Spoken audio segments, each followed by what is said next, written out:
Stand up, New York Mets fans. Hope you guys are excited. I've been thinking about this game all day. If you're a diehard Mets fan, I'm sure you have been as well. The biggest series of the year for the New York Mets to date, and arguably could be the biggest series all season. 58 games remain in the season right now for the New York Mets. The Mets right now own a 3.5 game lead over the Atlanta Braves. Today starts the set of a 5-game series at Citi Field between the Mets and the Braves. The Braves, of course, the Mets' arch nemesis. Last year won the World Series. They've been breathing down our neck for about 2 months. The Mets have been able to fight them off. I think on the year we're 4-3. We got 12 games remaining against these guys. 5 of them are going to take place in the next 4 days. We've got a doubleheader on Saturday. The Mets have won, I think it's 7 out of their last 8. They swept the Yankees. They then swept the Marlins. Then they took 2 out of 3 against the Nationals. We've got a brand new team. We made a couple of acquisitions during the deadline, and we'll see how the New York Mets stack up tonight against the Bravos. Should be a really fun game. Thank you, everybody, for tuning in. I've been pumped up all day for this. What's going on, Goose Sports, man? Thanks for popping in. He says, yo, Tana. What's going on? What's going on, amazing guy, man? Thanks for popping in, buddy. We got a big game tonight. I'll say this. Since I've been on YouTube, this is the biggest Mets game. Since I've been on YouTube. This is the biggest Mets game we've played since I've been on YouTube. Biggest series we've played overall. I'm going to be streaming the double. I don't know if I'll do both games on Saturday, but I'll do at least one. Friday I can't because we're going to be going to FanFest for the Giants tomorrow. And Sunday I'm going to the game. Jacob deGrom's going to be pitching on Sunday, so really excited about that. But today I'll be streaming it and at least one, if not both games for the doubleheader on Saturday. Probably one, but we'll see how I feel. It's a day-night doubleheader, so I'll probably do one. More than likely it'll be the night game, not the day game. What's up there, JJ, man? What's going on there, Colby? Jacob says, yeah, huge series, man. What's going on, Jacob? More apprehensive of the Phillies after their acquisition of the deadline, Chris. I'm not thinking about the Phillies right now. I mean, maybe we see you guys in the playoffs, but if I'm being completely honest with you, Aiden, the wild card team that scares me that I don't want to face is the Padres. Obviously, after the acquisitions that they made, that's the team that I want to avoid. So no knock on your Phillies. You guys made a couple of nice moves, but I would much prefer to play you guys in the second round as opposed to, the Padres or the Braves. So let's put it that way. So, the Braves just always seem to have our number historically. But, can't pick our opponents. All the Mets could do is win the division, make sure they get that bye. And at this point, if we win the division, we're going to get the bye. I think we have like an 8-game lead over the National League Central leader right now, maybe even a 9-game lead. So we're setting up really good to get that first round bye as long as we can hold off the Braves. And then, you see you get in the second round. Dodgers and Mets, as of now, would have the byes in the National League. Mr. Mini Guy, he says, here we go. Let's get it done, Atlanta. Mini Guy's a big Braves fan. Been a great supporter of mine. He's a Giants fan as well.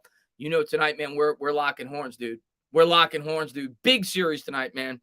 Milkman says Billy Epler or whatever his name is a joke of a GM, did absolutely nothing. I'm not going to say he did nothing, but he didn't improve where the Mets needed to improve the most. So I was definitely disappointed. I like some of the things he did. I think our DH position is much improved. I'll give him credit for that. He didn't get a big name, but I think the platoon of the righty-lefties that he brought in should help. He brought in a really good backup outfielder, and he brought in some help in the bullpen, even though he didn't look very good yesterday. He's been very good this year for the Cubs. But where he did not acquire somebody, and what we needed the most, in my opinion, was a lefty. New York Mets don't have a lefty. We don't have a lefty we could depend on in the playoffs. And when you look at what the San Diego Padres did, they had Soto and Bell, 2 lefty bats, and God forbid we match up with them in the playoffs and we don't have a lefty.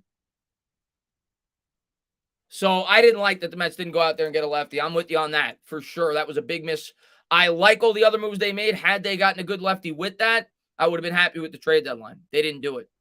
AYG, man, what's going on, man? Tane up on for you guys. Both New York teams must come together and get that first round. I think we're going to do it, man. What's up there, Brody, man? Thanks for popping in. Jack says, love your channel, but I want to see the Mets fall. Oh, you're killing me, Jack. Carrasco's got to have a big game tonight. Steve says, can you cover more Met games? I am. I'm going to do a lot more Met games down the stretch. I planned on doing at least 4 Brave games during this series. I'm going to be doing 2, maybe 3. I'm not sure if I'm going to do both games of the doubleheader. I can't do tomorrow because I'm going to be at the Giants event, FanFest, which I go to now every year. And then Sunday, I'm actually going to the game. Had I not been going to the Mets game, I would have done the game. But I'm definitely going to try to do at least 1 game per series down the stretch. I wanted to make it a point to definitely do this game.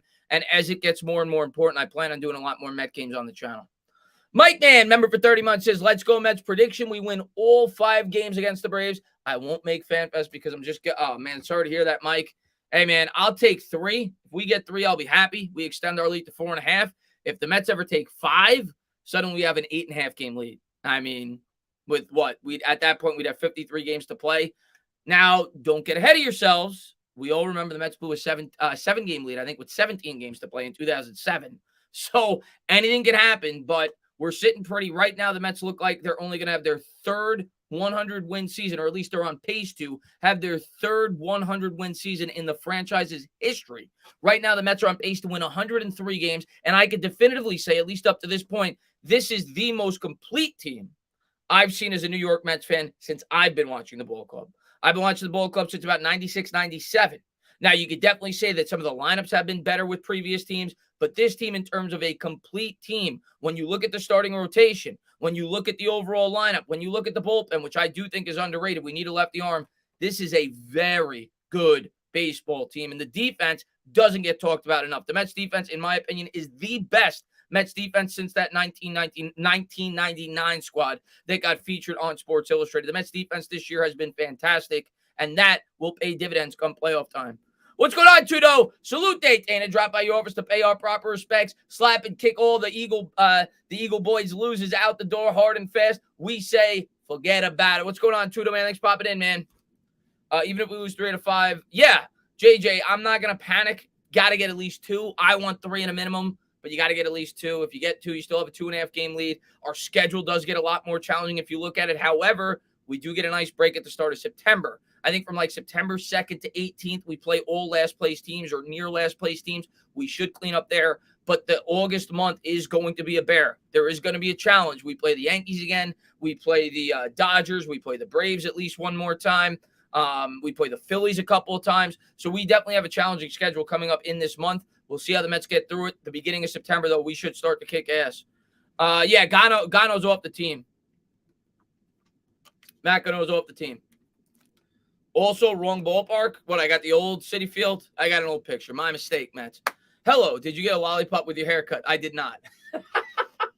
I couldn't find my Met hat. I was going to put a Met hat on but I couldn't find it. So I got a haircut yesterday, so I figured I would just rock without the hat. It's career ending, Chris. Yeah, I heard that Matt Cano. I didn't hear that it was an injury. I heard that he was just he was deciding to retire. Maybe it is a career ending injury. I don't know. Jay Fleming said, seen someone say Evan Neal clips from camp. We're going to be good this year. I'm not worried about a lot of people have been saying they're worried about Evan Neal. I'm not worried about Evan Neal. He might get off to a little bit of a slow start. He's a rookie. I'm not worried about Evan Neal. I think he's going to be great. Is that National? Oh, my mistake. It's Nationals Park. You know what it was, guys? I just had let me change it real quick. I just right before I went live, I just saw a ballpark in the back, and I just assumed that it was the Mets Stadium because that's pretty much all I ever show. So I guess I did a Nationals game. There we go. I think that's it. We're good now.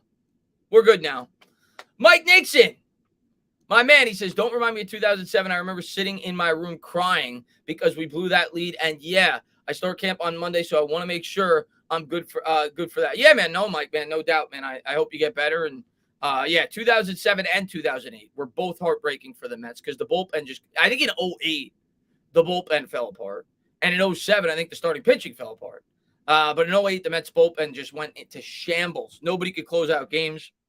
And that was the year where we got Santana. So you figured the Mets were going to be able to put it all together, and we just fell apart down the stretch. I'm saying if Evan Neal is good and that the Giants are going to be we'll see. I'll take it 1 week at a time, man. But yeah, of course, Evan Neal is going to be a big part of whether or not the New York Giants surprise this year. If he could play similar to a guy like Rashawn Slater in his rookie year, that's going to go a long way towards making the offense better. Those Yankees. Oh, okay. J-Dog says those Yankee games are guaranteed losses. Didn't you guys just drop 2 out of 3 to Seattle? Didn't you guys just get swept by us? Didn't you guys just, lose a game to the Kansas City Royals? Worry about your own team. What's going on, Ray Westman, my man? He says, let's effing go Mets. My man, Ray, man, good to see you, man. Hope you're doing well. I know you love the Mets streams. I'm going to be doing another one on Saturday. May do both. We'll see how we feel. Sunday, I'm going to the game. So anybody that may be going to the game, I'm going to be there. I actually got good seats. It was $60, but they're good seats. I wanted to make sure I was there for Jacob deGrom's first start back at Citi Field, and they're playing the Braves on top of it in a huge series. So I'm really pumped up about that. I may even go live from the stadium for about 20 or 30 minutes. We'll see before the game, but I'm really looking forward to that, man. And I've had this series circled on my calendar since about 2 weeks before the All-Star break. Let's see what we got here. Serious Matt Cano news. I know he's retired. I know he's done NVMB, and I know we picked up a safety. You can't stay. Oh, don't worry about it, Ray, man. I appreciate you popping in, dude. Jacob says, "Hey, Dana, how would you grade the Yanks deadline?" I think the Yanks had a really good deadline. I mean, you added a pitcher, you needed that. Yeah, the Yankees had a really good deadline. They had a really good deadline. I wouldn't say the best. I think the Padres had the best, but the Yankees had a very good deadline.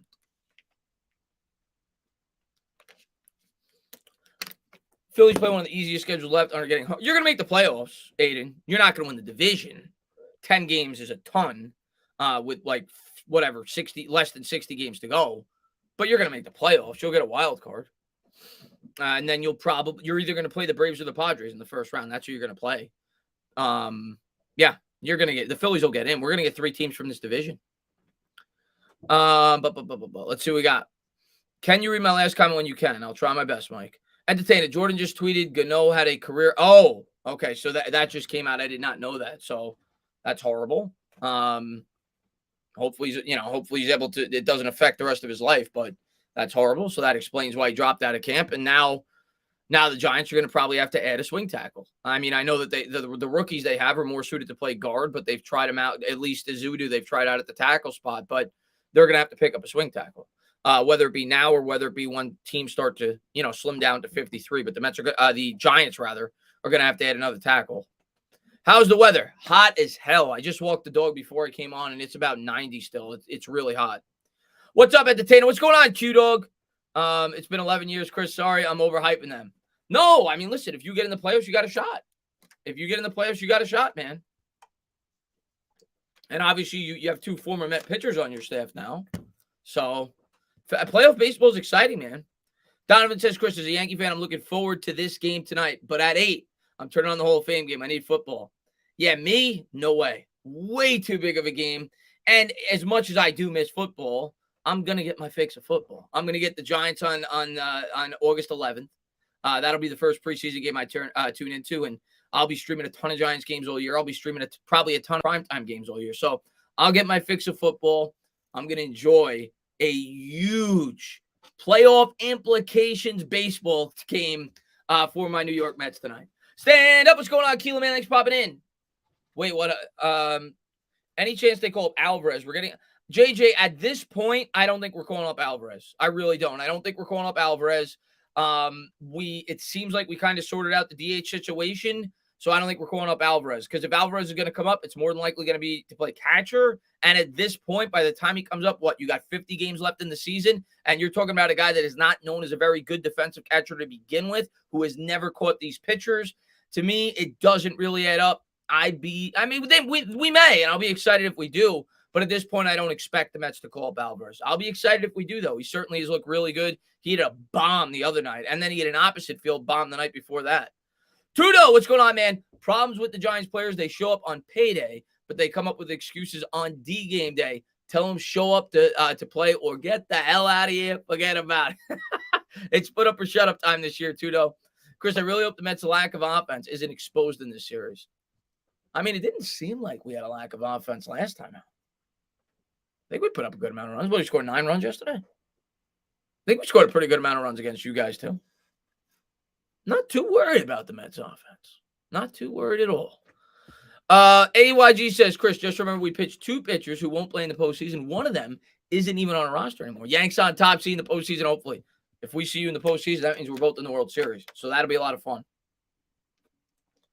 Yeah, he hit it out of the stadium, JJ.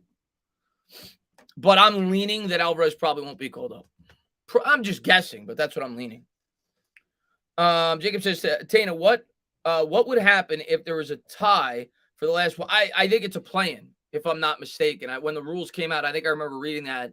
I think if there's like a tie for the 6th and 7th spot, there's a 1-game play-in, and then obviously the 2 out of 3 in the wild card round. But I think there's a 1-game play-in If I think, don't quote me on that, but I'm pretty sure that's what it is.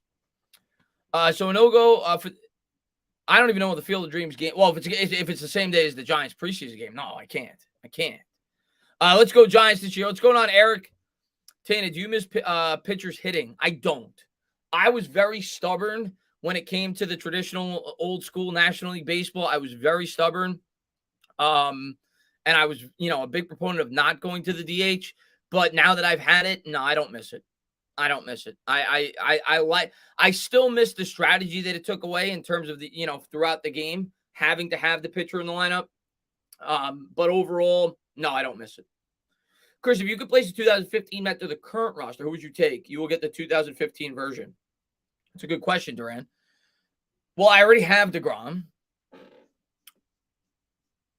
You could argue Harvey. You could argue Familia, because the 2015 Familia was great. He could be the 8th inning man. You could, and then when it comes to the hitters, I mean, Cespedes, right? Cespedes was incredible. It would have to either be Cespedes, Harvey, who was really good that year, or Familia. One of those three for me. Harvey, Familia, or Cespedes. No, not Duda. Funny you say Duda, though, Mets.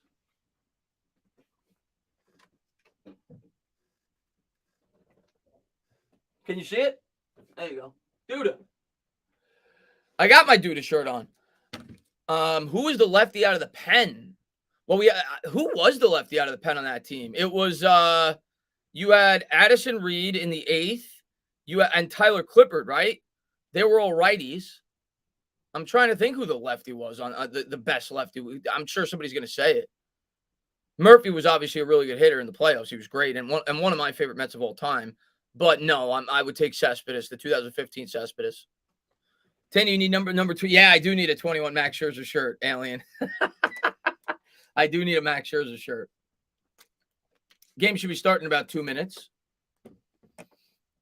But yeah, I like Duda. Duda was a fun player. Oh, was it? Yes, Feliciano was still on that team, wasn't he? Pedro Feliciano pitched for the Mets forever. I saw a stat the other day, and I think Feliciano is like 2nd or 3rd all time in innings pitched by a Met, or maybe appearances by a Met. Maybe it was appearances by a Met, probably. But he was a Met for a while, Pedro Feliciano. You got a Nimmo jersey. That's awesome, Ray.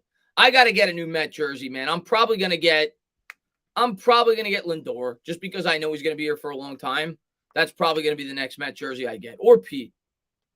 Tana, no game 163 with expanded players. It goes to head-to-head. Oh, does it? Okay, Jacob, my mistake then. Jeremy Blevins. Yes, he was actually he was a good lefty specialist. I don't know how good Jeremy Blevins would be now with the rule change when you have to face 3 batters, because he wasn't very good unless he was going up against lefties, but he was a good lefty specialist. The Mets' best acquisition was in the yes, Buck Showalter's been huge for the Mets, Conway. Huge for the Mets, Buck Showalter. I think he should. I mean, I think they get manager of the year. Somebody said this, I think, last stream. I think they get manager of the year for both leagues, American and National League. If that's the case, I think he should win it.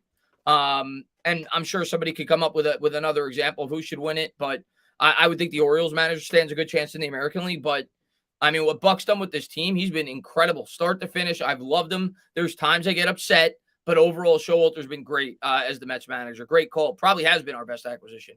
What's up, Chris? Looking forward to my Saints this year. You should be, man. Can't wait for football to get underway. Chris, what's your thoughts on Rich Steve Cohen flopping at the trade deadline? Whatever. I mean, in fairness, we didn't have near the level of prospects a lot of these teams had. We have a couple of very good prospects, like 2 or 3, but our farm system is depleted. And I think last year the Mets traded Pete Crow Armstrong, one of their better prospects, and they kind of stood pat. Did I love it? No. I would have loved to get another lefty arm in the pen, but it is what it is. It has nothing to do with Steve Cohen's financials, though. The guy's gone out there and spent more than God this year, so it has nothing to do with that. Carlos Carrasco on the mound for the Mets. He's 11-4 with a 3.79 ERA, 111 innings, 116 hits, 30 walks, 108 strikeouts. Acuna will be doing the leading off here for the Atlanta Braves, or maybe he's batting second. I'm not sure. Maybe he's in the on-deck circle. Infield defense for the Mets. Guillermo at third, Lindor at short, McNeil at second, Alonso at first, McCann back doing the catching McCann, of course, has a really good arm. So does Nito. Both of them have been good defensively.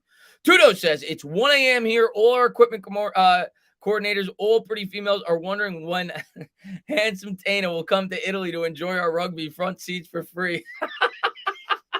You know what, man? There's nothing like a good-looking Italian woman. I might have to take you up on that offer. Here's the first pitch by Carrasco. And there's a two-seamer fastball. Swung on a miss. 92 miles an hour on the inside corner. Acuna coming in with a 257 average, 8 home runs, 24 RBI. Of course, last year, he suffered a big injury, but the Braves were able to, push on without him and still win the World Series. One of the best young players in the game. Carrasco looks in for the sign. McCann lines up outside. Swung on and missed with the curveball. Good late break there. Got Acuna to chase out of the zone, 0-2. And Jeff Mendez, thank you so much for the super sticker. I appreciate that. Thank you so much. Fresh Moss is right. No, man, thanks for being here, buddy. And here's the 0-2 to Acuna. McCann lines up outside and swung on, hitting the air to center field. Nimmo giving chase. That'll be a can of corn. Just missed getting to the warning track. 1 up, 1 down here in the top of the first. Tana, how's the stripping job going? It's going, man. It pays the bills.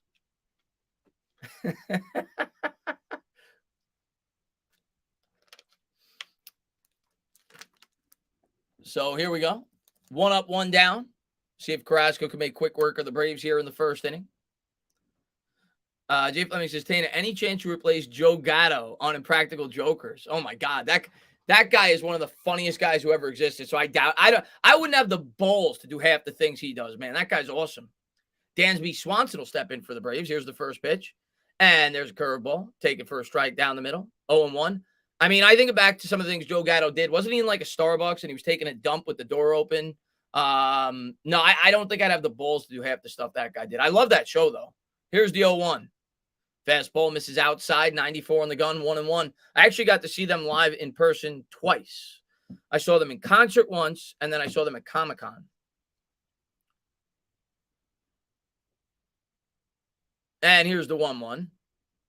Curveball, check swing, fouled off the backstop, 1-2. Swanson on the year batting 300.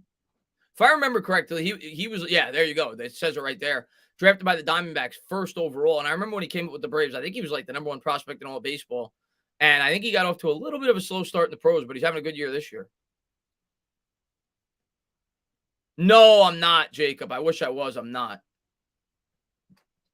I don't know why. We'll talk about that in a minute. Here's the 1-2. Curveball. Nice pitch there by Carrasco. Good late break, and he got Swanson looking, showing the fans in the stands. Goodbye. See ya. See ya. Right on the black. McCann did a good job framing it. 2 up, 2 down. As far as why did Joe Gatto leave, he released a statement, believe it if you want, that it had to do with his divorce. I think he was divorcing his wife, and it was personal reasons. Matt Olson stepping up, the new first baseman for the Braves, of course, replacing the great Freddie Freeman. He'll step in from the left side. Here's the first pitch. Fastball on the outside corner, taken for a strike. Dylan says, my Yankees, let's do it. So I don't care who we play in the World Series. Just get me there. Here's the 0-1. It'll be the 9th pitch of the inning. And a changeup misses outside, 1-1. Can I read your last comment? I'll try my best. Entertainer, what quarterback do you think will have a breakout season this year? I'm going to say Trevor Lawrence. I'll have to think about that in between innings. Here's the 1-1. Changeup, swung on and missed. Okay, I'm going to give you my name off the top of my head. Trey Lance. Trey Lance is going to be the breakout quarterback this year. Love the situation in San Francisco. Absolutely love it. And I love his upside. I'm going Trey Lance. 1-2. Carrasco looks in for the sign. Here's the pitch. Fastball got him the chase out of the zone. There you go. There you go, Cookie. 1, 2, 3 innings. Strikes out the last 2 batters. We'll go to the bottom of the first.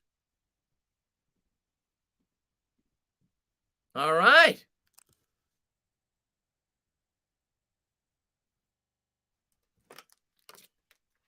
May not have to play the Padres, J-Dog. If the Mets win the division.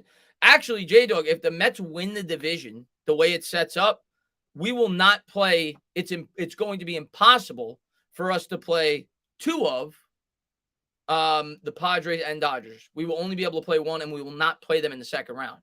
Because if we win the division, I believe Well, I don't know this, but there's a very good chance we definitely won't have to see the Dodgers until the NLCS. And if we get the 2 seed, we're going to set up, I'm almost positive, with the NL Central if they were to win their first round series, because they will be the 3 seed. So if the Mets win the division, we're big fans of the Brewers or the Cardinals. Whoever wins the NL Central, they'll be going up against the 6 seed, which will more than likely be like the Phillies, and we'll be praying that they beat them, because then we get the Brewers in the second round. We will not have to play 2 of the Padres and Dodgers. We will only have to play 1, and that will be in the NLCS if the NL Central winner wins in the first round. But, of course, we have to win our division. DeGrom, Scherzer better than there's no denying that, man. Pitching wins in the playoffs. Yeah, Carrasco's been ridiculous, man. Yeah, good start, Colin, man. Really good start so far for the Mets. Yeah, we need to get that bye. We need to win the division. AJ says, Tana, any chance you could represent me in court on August 21st? Absolutely, man. I actually just went to get my law degree. I've been studying by watching the show Better Call Saul, so I know a lot. And I stayed at a Holiday Inn. So I only charge like $100 an hour, much cheaper than most lawyers. Just let me know, AJ. If you need my email, just let me know. I'll drop it in the chat. Tudo, what's going on, man? Nimmo about to step up. Tudo says, Tana, you should start working on your Italian hard and fast. All these pretty Italian females ever crushing you and are willing to pay for a one-way ticket now. Let's go, man. Rest in peace, Vince Scully is right, man.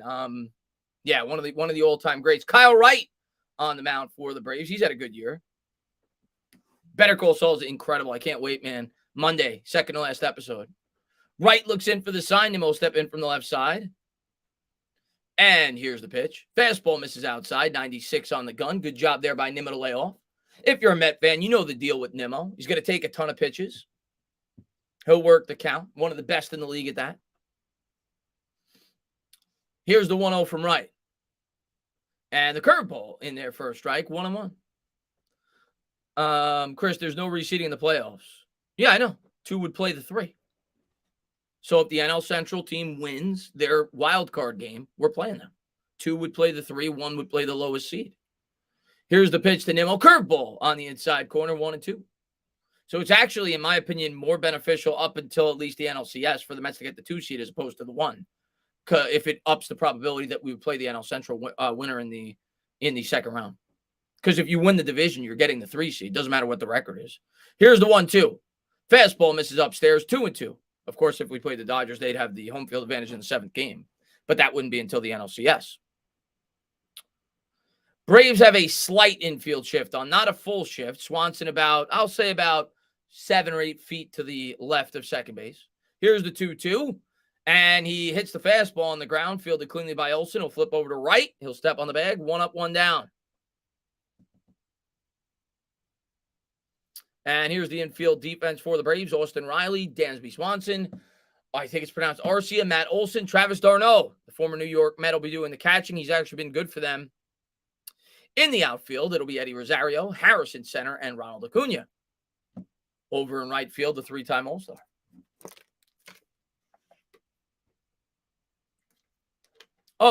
So we would get the 3-6. Yeah, so the Mets are set up really good if we get the 2 seed, because you're playing either the NL Central winner or the Phillies. Here's the first pitch to Marte. Swung on and missed. So we're going to avoid the Padres. Padres ain't getting the 6 seed. The Phillies are going to get the 6 seed more than likely. I would think. Here's the 0-1 to Marte. And a curveball swung and fouled off the catcher. 0-2. Let's go, Mets. What's going on, Patrick, man? Thanks for popping in, buddy. Were you surprised JD got traded, but Dom didn't? No, not surprised. Dom has no trade value whatsoever the way he's played. At least JD has some. And the guy we brought in was a righty, so he was kind of replacing JD. We had already gotten Dom's replacement with Vogelbach. So, no, I wasn't really surprised. Here's the 0-2. Curveball. Marte tried to check his swing. They're going to check down at first. They're going to say he held it. 1-2. Marte, to me, has been probably the most consistent Met all year offensively. It's him or Pete. Really good pickup for the Mets this year. Marte's been great. Lindor on deck. Here's the 1-2. And there's a fastball chopped on the ground. Slow roll to third. He's going to barehanded. We're going to have an infield single. Marte's going to beat it out with the legs, and the Mets got a runner on first.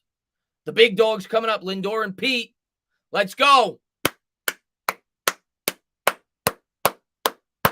What's going on, Roldy? Roldy comes and says, let's go, Braves. Enough with that, Roldy.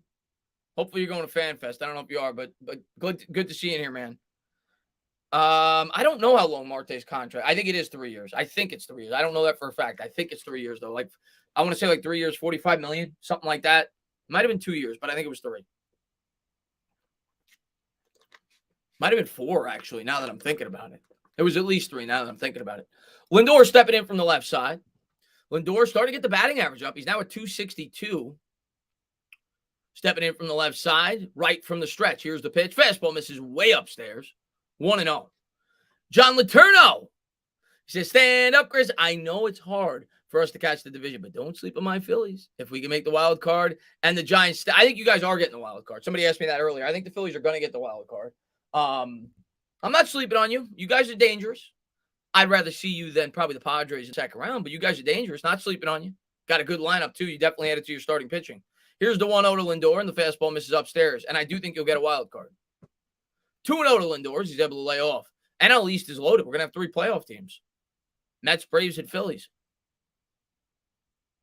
It's the best division in baseball, I think. I mean, the NL West, now that the Padres got a lot better, you could certainly make that argument as well. But I think the National League is the best division in baseball. I mean, the Braves would be leading most divisions. You got the Mets at the top of it, and the Phillies are getting hot. Here's the 2-0 to Lindor. Curveball. Lindor able to check his swing. Good job there. Just missed on the inside corner. 3-0. Thoughts on the Yankees? Yankees are really good. I mean, it's going to come down to them and the Astros. The American League as a whole sucks. You have 2 great teams at the top. I expect the Astros and the Yankees to steamroll all of them and meet in the ALCS. It'll be a 3-0 pitch. Obviously, you figure Lindor's taken here, and he does. A fastball just on the outside corner. That was close. 3-1. Yeah, all AL East teams may be above 500, but no team outside of the team in first is close to the Braves. And the Phillies would probably be the second best team in the American League East as well. Here's the 3-1, and Lindor's able to lay off the fastball, and the Mets got runners on first and second. Let's go, baby. Come on. Pete coming up. What's going on, NY Giants 26?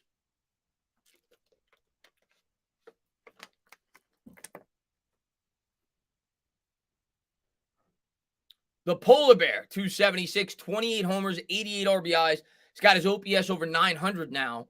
And some of the home runs that Pete has hit recently, I don't know if you guys have noticed, they've been balls. They've been below his knees. He's been able to golf them out of the stadium. He did it against the Yankees. I think his last home run was the same thing, but he hit it to like center field or slight right center field, whatever it was. He's been going down and getting them, man, really showing that strength. First and second, 1 out. Wright looks in for the sign. Pete, ready. And the curveball, that's drilled down the left field line. That's going to drop in for a base hit. They're going to send Marte home as he bobbles it in left field. And they're going to have runners on the corners. Pete will stop at first. Lindor goes to third. Let's freaking go. Let's go. 1-0 Mets. Pete Alonso, let's go. What's going on, Kenny, man? Pete Alonso with his 89th ribby of the year. That was a one-hander. Kind of got fooled on it. Didn't matter. Had enough muscle. Was able to pull it to left field. Stand up, Mets fans. Matt says, let's go. Fast start. Let's go. I love it. The Polar Bear, man. So runners on the corners here in the first game of a huge 5-game set between the Mets and the Braves. And the big fella's coming up. Vogelbach hit a grand slam last game. Here's the pitch. And that's a curveball in the dirt. Good job there to block it. 1-0.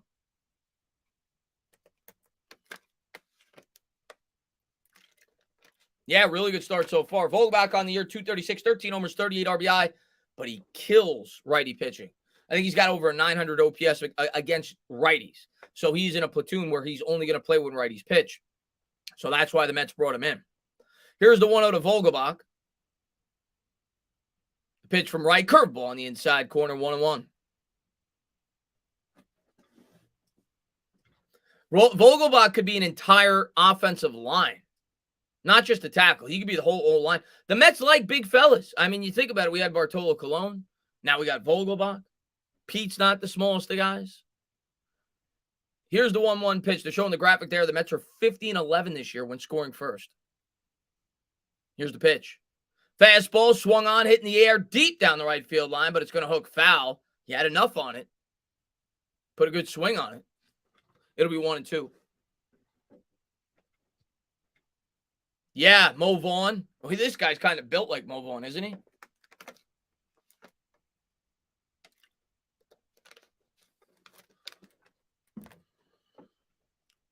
Come on, Vogelbach. Already 18 pitches for right in the inning. Right to the set. And the pitch.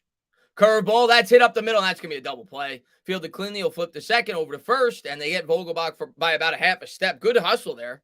I thought he was going to be up by about 3 or 4 steps. But that'll be the end of the first. The Mets do get 1, and we'll see if Carrasco could hold the lead.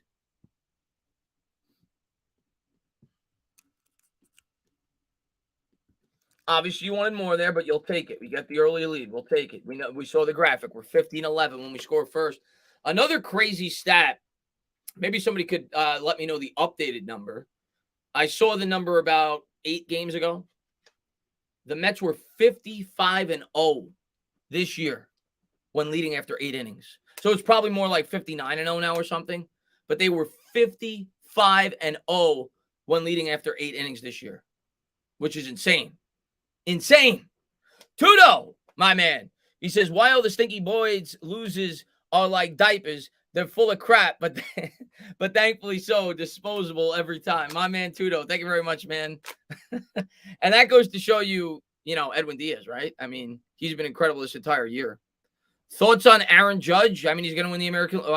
It's either him or the dude from the Astros is going to win the American League MVP, but he's been incredible. I mean, the guy's probably going to break the Yankee home run record, and he's going to get a blank check. The Yankees are going to have to pay him an absorbent amount of money, and he's earned it. He's been incredible, and he's proved a lot of doubters wrong this year, right? Including the Yankees. They didn't want to give him that contract. Now they're going to have to. Great time to be a sports fan. Yeah, it is. And John Letourneau, he says, Mets better win all 5 games. That would potentially give us the momentum to hopefully fight the Mets for the division. I know we have to do our job also. Well, if the Mets win all 5 games, you're still 10 back of the Mets, because I think that's what you are now. If you were able to win your next 5 games, I'm going to assume you will not. I know you're playing Washington. Let's say you win 4 out of the next 5, and the Mets win all 5 games. You're 11 back with, 53 games to go? I mean, the Mets would really have to choke it away to blow that. But, yeah, it would obviously get you closer to the Braves, closer to second place. And closer to, I guess, getting a home field advantage in the first round of the playoffs. There's a fastball in the inside corner by Carrasco. Take it for a strike, 0-1. Austin Riley's been incredible this year for the Braves, batting 329 home runs, 68 RBI, with a 959 OPS. This year against the Mets, he's 8 for 28, I think it was. Here's the 0-1. And swung on and missed. Good pitch there by Carrasco. That ran inside. Good late break. Got Riley to chase out of the zone. It'll be 0-2. Since July 1st, Austin Riley is batting 411. 411 with 11 home runs with a 1,300 OPS. That's insane. Here's the 0-2. And a curveball in the dirt. Take it for a ball. 1-2. Tudo, Chris, please make it an official announcement on your live show. We'll be at the link January 8th, Giants away game. All stinky boys loses, show up or shut the hell up. 228. Dude.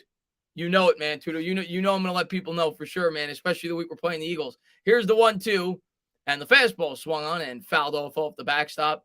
And like I said, if that game means something, I think it's the last game of the year, I'm going to be there if it means something. If not, you enjoy the game. I'll be calling it on YouTube. We'll get to the chat in a second. Here's the 1-2 to Riley. He does a good job laying off the curveball, 2-2. Obviously, you're going to pitch him carefully. Carrasco, 19 2/3 consecutive scoreless streak entering this inning. McCann lines up outside. Here's the 2-2. And another good job by Riley to lay off. Tried to fool him with the curveball. 3-2.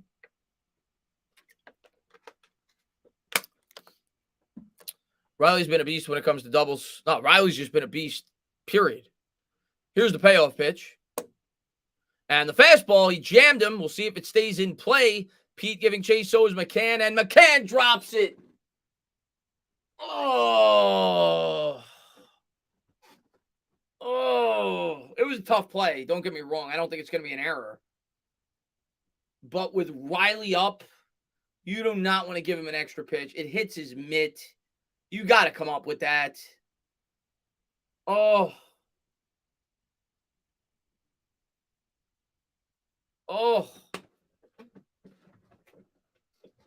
So now they're going to have to throw another pitch here to Riley, who's been the hottest hitter in the National League.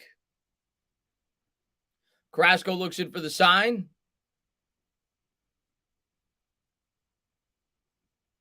And looks like timeout was called.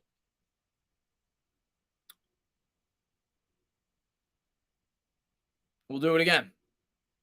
Here's the 19th pitch of the game for Carrasco. The payoff. And a curveball swung and fouled off, hit hard down the third baseline.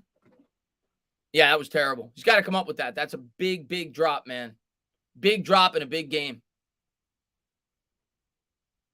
He's got to catch that. Tuto. I'm going to read that after this pitch. Here's the 3-2. McCann lines up outside. Here's the pitch. Fastball, that's hit hard, but Lindor's got it. It was a one-hopper. Throws over to first. One up, one down. Good job there by Lindor. That, I don't know what the exit feel on that. It had to be at least 105. He smashed that. Lindor kind of had to backtrack a little bit, but he was able to field it and throw a dart over to Pete. Tudo says, we are Italian diehard Giants fans for life, and the only way we calm down is to find the stinky points losers and give them this straight, hard jab on the button. Right there, Tudo, my man. Next time you go there, if I'm not there, you got to film some of the fights you get into with Eagles fans. One up, one down here in the top of the second. Yeah, Lindor's awesome with the glove. Sometimes he makes stupid decisions that piss me off, but he's smooth, man. Rosario will step in. Here's the pitch. And a fastball in the outside corner. Does a good job painting the black. 0-1. Eddie Rosario, he's hit well versus Carrasco. Career 353 and 34 at bats. 2 doubles, 2 homers, 4 RBIs. Has struck out 9 times. Only hitting 172 on the year, though. Here's the 0-1. And the fastball misses outside. 1-1.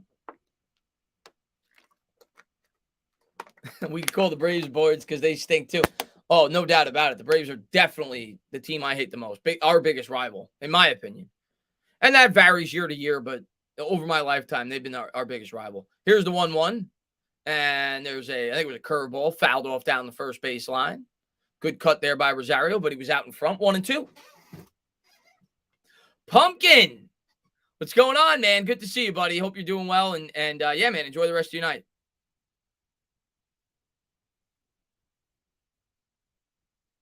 And here's the 1-2 to Rosario. Come on, baby.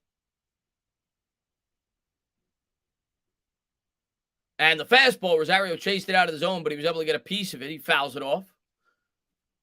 So they're starting to fight Carrasco a little bit more this inning. They've extended some at-bats, got the pitch count up just a little bit. I think he only had about 10 pitches in the first inning, if I'm not mistaken. He's got 24, so about 14 or so in this inning already.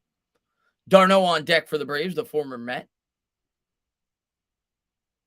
Here's the 1-2 to Rosario. And that misses downstairs with the changeup. 2-2. Cougar Tamer Zach Wilson. There was such a nice finesse and swagger when Lindor's awesome, man. Lindor's awesome with the glove, man. It was a great pickup by the Mets. Here's the 2-2. And there's a curveball hit in the air. It'll be a can of corn, left field. 2 down. Naquin brings it in, the newly acquired New York Met.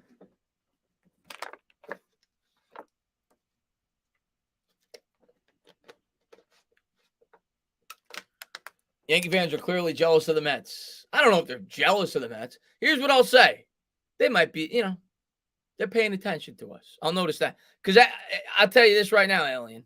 Anytime I post anything on Twitter about the Mets, I don't mention the Yankees. I get like 4 Yankee fans commenting on it. So they notice us. They know we're around.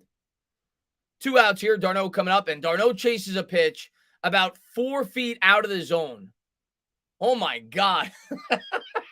Thank you, Travis, for that one. Now you're looking like you did with the Mets. They're showing his career numbers against the Mets. 348, 3 homers, 15 RBIs. So he's killed his former team. What else is new? Here's the 0-1 to Darno. And a fastball hit the other way. Foul. 0-2.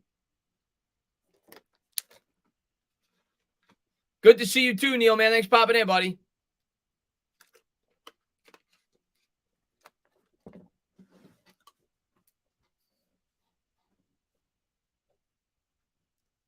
Definitely paying attention. My bud calls them dangers.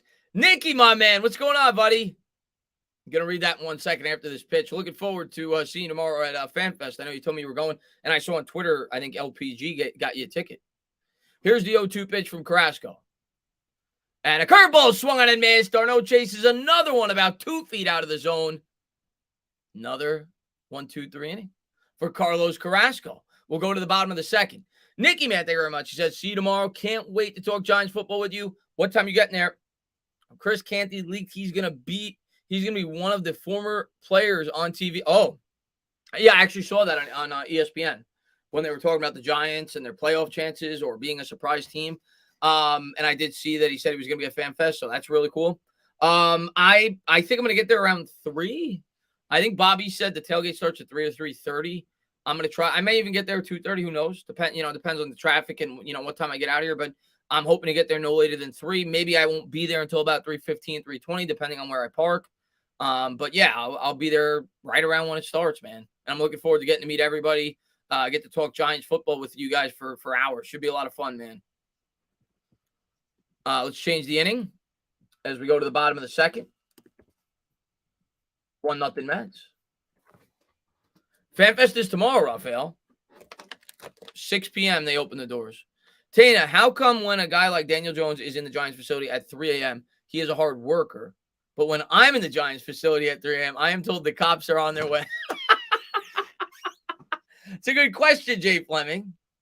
I don't know. Maybe it's because Daniel Jones, plays for the Giants, and, maybe you're just like a random guy that shouldn't be there. Jacob says, not going to lie, you guys might be the favorites in the National League just with your pitching staff. If Jake comes back to what he should be, Jacob, I'm going to tell you right now. I'm going to you rock it. Yeah, I'm definitely rocking the KT jersey, Nick. And I'm biased. I'm a Mets fan. I'll be the first to say it.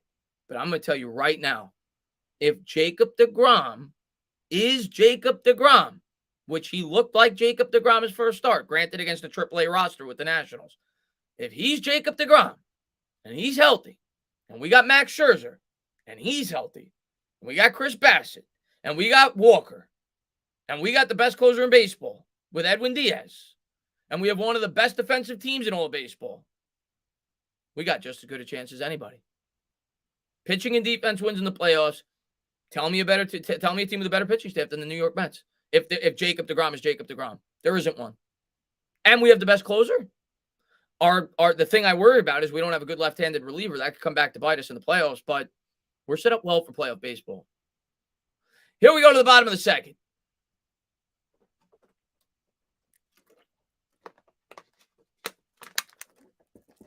Jet McNeil lead off for the Mets. Always chokes up on the bat. Here's the first pitch. McNeil batting 3-0-2. He was kind of going through a little bit of a funk there, a little bit of a slump, but he's gotten back on track. He's back over 300. Wow, look at those career numbers versus Kyle Wright, the guy who's pitching right now. 7 for 12. He's batting 583 with 2 doubles and 3 ribs. Here's the 1-0. And a changeup fouled off the backstop. 1-1. Francisco Lindor. Yeah, Francisco Lindor has been our best hitter in July. No doubt about it. Yeah, that's true. Peterson will go to the pen. James, good call. I would have liked a dominant lefty, though. Here's the 1-1. And the windup and the pitch. Changeup swung on a miss. 1-2.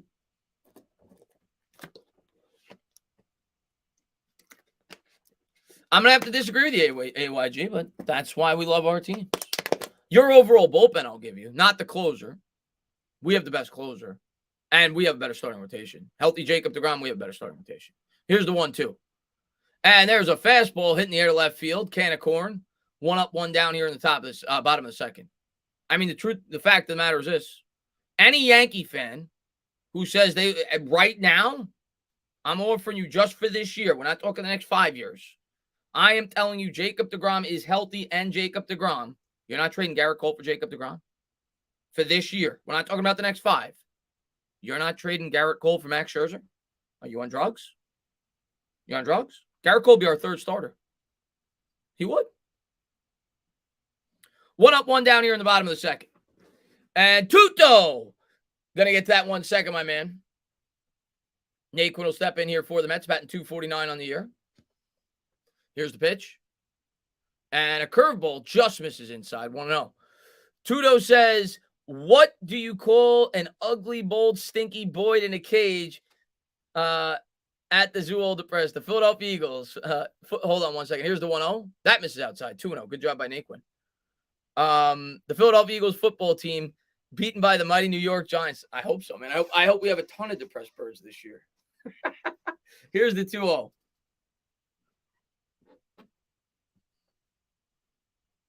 And that is drilled by Naquin deep to right field. High, far.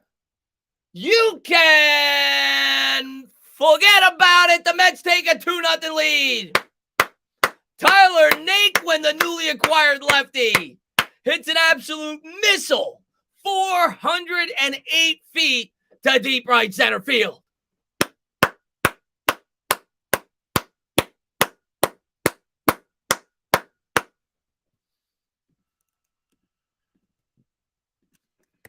Change that scoreboard. Let's go.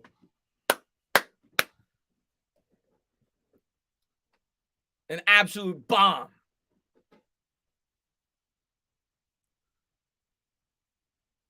What's going on, Adele, man? Thanks for popping in, buddy.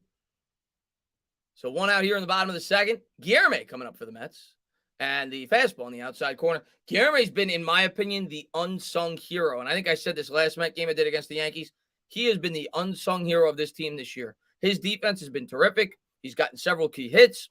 He has been one of the glue guys for this team this year with some of the injuries they've sustained throughout the season. Here's the 0-1.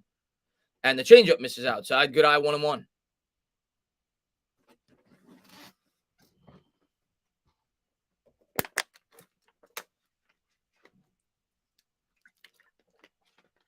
Here's the 1-1. And a changeup misses outside again. Good eye. 2-1. Good job there by Guillermo to lay off. NLCS, but I agree. NLCS at a minimum. That's my expectation. If they lose to the Dodgers, they lose to the Dodgers. But they have to at least get to the NLCS. Here's the 2-1 by right. Same thing for the Yankees. They have to at least get to the ALCS. And there's a changeup. Hit on the ground a second. Fielded cleanly. He'll flip over to Olsen. 2 up, 2 down. I think the Dodgers would be at least a slight favorite against the Mets if we have a healthy deGrom, but it'd be really close. And the same thing, I think the Astros would be a slight favorite over the Yankees, but I think it'd be really close. I think both the Mets and the Yankees would both stand a very good chance to win the series. So 2 down.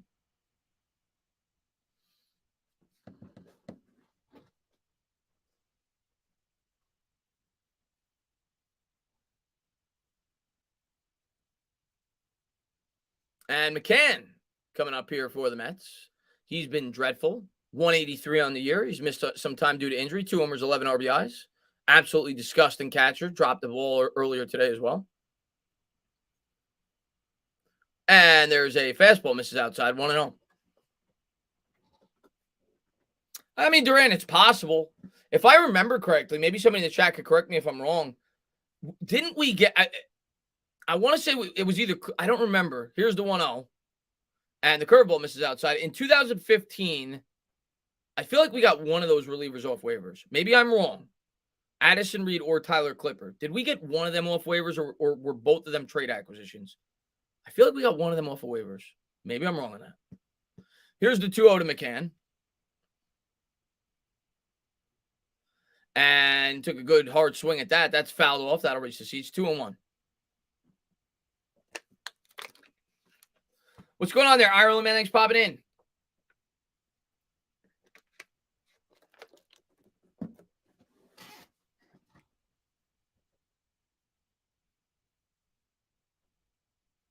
Oh, yeah, Montez. The Yankees needed Montez. They had no shot without. They're not beating the Astros without Montez. Here's the 2-1. Curveball just on the outside corner. Questionable. 2-2. Catcher did a good job framing it. Any chance McCann gets a hit here? Probably not. He's batting 180 for a reason. Here's the 2-2. And he chases a curveball way out of the zone, looking like Travis d'Arnaud. But the Mets do get one. A solo home run by the newly acquired Naquin. We go to the top of the third. Mets lead 2-0. I agree with you. I'd rather Nito stay as the catcher, too. And I would think Nito's still going to get a ton of time behind the backstop. February series would be great. I would give the Yankees the advantage due to having a much better offense and similar caliber starters with a better bullpen. I don't know. I think it's a coin flip. I think it's a coin flip. I think the Mets are just as good as the Yankees. The way I look at it is the Mets this year, we're only 2.5 games behind the Yankees right now, and we have not had Jacob deGrom all year. Max Scherzer missed like half the first half of the season. I think the Mets are just as good as the Yankees. And I think our lineup, yes, you definitely have better power hitters. I don't think your lineup is much better. I think the Mets have a very good lineup. We've scored the second most runs in the National League. I think the Yankees have a better lineup, don't get me wrong. But it's not like the Mets have a bad lineup. The Mets have a top 5 or 6 lineup in baseball based off a run scored. How else can you base it? So I think it's a dead even series. I really do. I think the Mets and Yankees are really evenly matched. And JD says, is this a pivotal series for the Mets in terms of finding out who they are? NL playoffs are going to be insane. Mets, Padres, Dodgers ratings will be – yeah, dude. The National League playoffs in general, you're absolutely – the National League is much better overall as a league than the American League this year. There's 2 great teams in the American League. National League has 4 or 5 really good teams. So the National League playoffs are going to be ridiculous. But it is so important, JD, and I was saying this at the top of the stream, it is so important for the Mets to get the bye, which means win the division. Because if we get the bye, more than likely we're going to get the 2. I don't think we're going to get the 1. We play the winner of the 3-6. The winner of the 3-6 means we're going to get the National League Central winner or a team like the Phillies in the second round. If we don't get the bye, if we don't win the division, and the Braves win the division, we're going to be the 4 seed. We're probably going to have to play the Padres. And then we're going to have to play the Dodgers after that just to get to the NLCS. So if we win the division, we avoid more than likely the Padres and Dodgers until the NLCS. And we get to set up our pitching rotation in the second round. We have to win the division. It's why this series is so big. Here's the pitch by Carrasco. Swung on a missed. Ozuna swung through that, the former Florida Marlin, 0-1. Ryu, man, what's going on, buddy? Here's the 0-1. And a fastball hit back up the middle, line drive. That's going to drop it for a single. So a leadoff single here against Carrasco.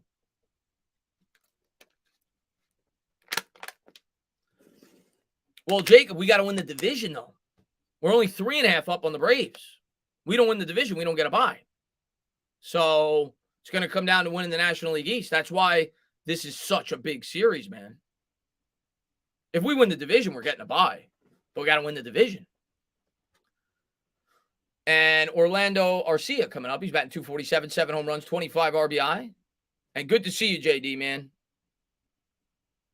Runner on first, nobody out. Here's the pitch. Fastball on the inside corner, strike 1.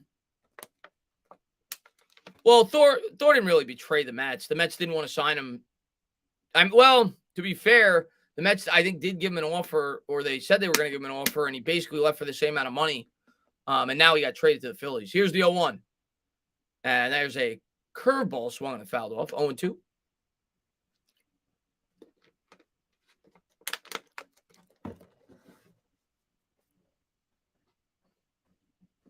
Yeah, I mean, AYG, obviously you're going to take every playoff series serious, but I'm not sweating until the Astros if I'm a Yankee. And then that series, that's going to be tough.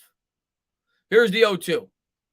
Swung on and missed. Nice curveball by Carrasco. Got him out in front. 1 down here in the top of the third. Good pitch. That curveball's had some good break tonight. In playoffs, Carrasco, probably Walker become relief pitchers. I think we're going to go 4 deep, Conway, because, are you going to feel ultra comfortable playing DeGrom in a 3-man rotation coming off the injury in which he's only played about 40% of this season? I'm thinking we're probably going to go with a 4-man rotation in the playoffs. At least that's my mentality. which I don't mind. We go 4 deep. We have 4 great pitchers. And here's the first pitch. Fastball misses outside. Bassett is a 4 starter. Walker's got a 2.70 ERA. He's either our 3rd or 4th starter. Harris up here for the Braves, batting 289 homers, 30 RBI. No, I'm not concerned about Neil at all. I mean, maybe the first month of the regular season, but I always thought he could struggle at the beginning of the year. But long term, I'm not concerned with him at all. But I think we'll go with a 4-man rotation. I don't think we'll go with a 3-man rotation. Here's Carrasco from the stretch, the 1-0. And a changeup, slow roller hit up the first baseline. Carrasco feels it, throws to first. It'll advance the runner to second, but 2 down. So basically like a sacrifice bunt. What's going on, Joey Musa, my man? I know you're excited, man, for the Jets season. That's coming up soon. Let's go. Mets is right, man. Yo, what up, old friend? Last time I seen you, he was at the... Oh, Eddie Ray, man. Good to see you, man. Let's go Mets, dude. I'll be calling the Mets game on Saturday also. So hopefully I see you swing by. Huge series for the Mets. So I figured, if I'm going to start getting back into calling the Mets games down the stretch, this is probably where we should start after the Subway Series. So I've had this series circled on my calendar for a bit. Acuna coming up for the Braves, batting 256, 8 homers, 24 RBIs. Yeah, man, all is well, man. I hope everything's good with you, Joey. Ozuna leads from second. Here's the pitch. And the curveball just misses inside. 1-0. Oh, dude, JD. My blood's pumping for the Mets. I'm going to tell you right now, JD, and I'm sure I'm going to go to some of the Met playoff games, but the ones I stream on YouTube, here's the 1-0. And there's a curveball swung and fouled off down the third baseline. The ones that I do stream on YouTube, JD, I probably will be standing the entire game. I'm going to have to readjust my camera because playoff baseball, I go insane. I go absolutely insane because every pitch means so much. And for Mets fans, we don't get there every year like the Yankees. So yeah, man, I am super excited for playoff baseball. And I'm going to the game this Sunday when the Grom pitches against the Braves. Here's the 1-1 to Acuna. And there's a curveball swung and fouled off down the right field line. Made good contact there, but a little late.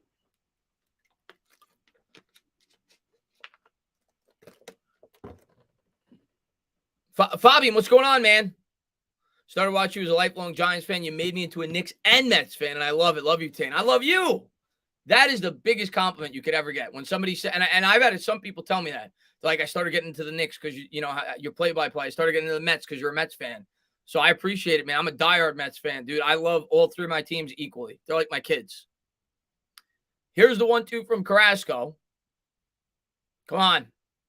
Looks like he's having trouble with the translation. They got, the thing that the catcher presses now. But they figured it out. Here's the 1-2. Come on, get this guy out.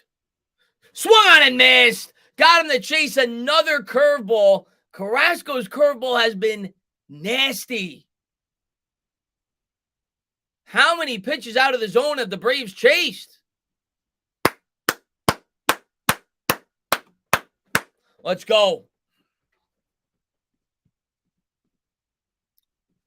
Bottom of the third. Cookie curve, Cougar says, let's go. Giants, Knicks, Mets, Islanders. Let's go. If that Thor thing didn't happen, Mad Max might not have come to Flushing. So you got it. That's true, Jacob. Maybe. I'll say no. I think we still would have got Max, but we probably wouldn't have gotten Bassett, who I like. I'd rather have Bassett than Thor. So, what's up, Sam, man? Thanks, Pop. And he says, Mets. Boo. And Tiana, good to see you. Hey, Chris, have fun at fan. I can't wait. Can't wait. I'm really looking forward to it. It's 1969 all over again. Mets and Jets champions. Mets got a good chance, Joey. Don't hold your breath on the Jets. Don't hold your breath on the Jets. I'm not trying to get you super excited. But 1969, here's what I will say about 1969. That has to be the year of miracles in sports history. Has to be. Name me a year where 2 teams won a championship that were more unexpected than 1969. The New York Mets started as a franchise in 1962, finished dead last, not in their division, not in the National League, dead last in baseball from 1962 to 1967. 1968, they got a little better. They were still really bad. 1969, they win the World Series. And this is before free agency. This is before you could go out there and spend a ton of money on players. New York Jets, they caused the merger. Nobody expected them to win the Super Bowl in the AFL conference. I don't think I don't think you'll ever see a combination of two less likely champions in the same year as 1969. Brandon Nimmo will lead off the inning here, bottom of the third for the Mets. Here's the pitch and the curveball on the outside corner, 0-1. Eddie, I do got to get a little bit more into hockey.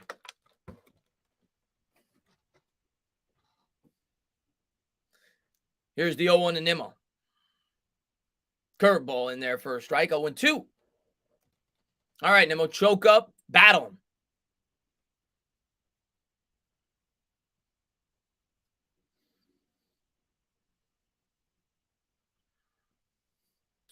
Here's the 0-2 from right.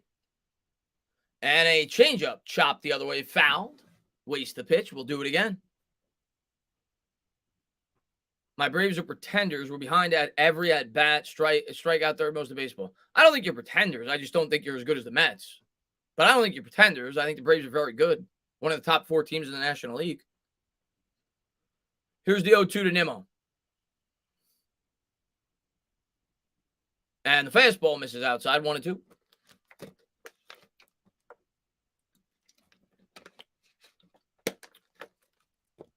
As long as the Knicks have their trash owner, they will never win. I hope not, the guy. But it's been the Knicks have not even been close to winning a championship in a really long time. Here's the 1-2. Swung on and missed. Got Nimmo out in front of the changeup. Nice pitch there by Wright. One down here in the bottom of the third. Do I think we get Donovan Mitchell? I don't know at this point. I really don't. I thought for sure we were gonna. I think in the end, if you asked me if I had to make a prediction, I think we will. But I'm not nearly as confident as I was maybe 2 weeks ago. 2 weeks ago, I would have thought, yeah, well, I'm almost positive we're going to get him. I don't feel that way anymore. But I like what the Knicks are doing. The Knicks aren't just folding to the Jazz's demands, which are insane, what they're asking for. So we'll see what happens. Here's the first pitch to Marte. Curveball swung on and fouled off. What's going on, Anthony, man? I can't help it, man. I grew up a Mets fan. I was born a Mets fan. I'll die a Mets fan. And Alien says Mets defeat the Baltimore Orioles in 69. Jets defeat the Baltimore Colts in 69. Then the Knicks, here's the 0-1, swung on and fouled off. Then the Knicks beat the Baltimore Bullets in the Eastern Conference Finals in 70. New York owned Baltimore. You're damn right we did.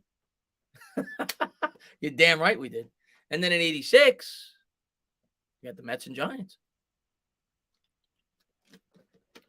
Here's the 0-2 to Marte. And there's a fastball swung and fouled off.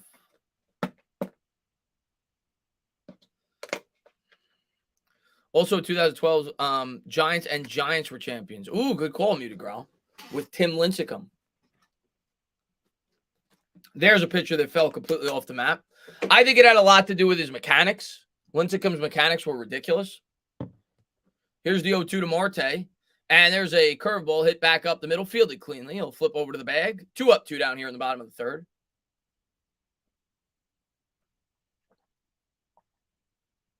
Navy blue, exactly.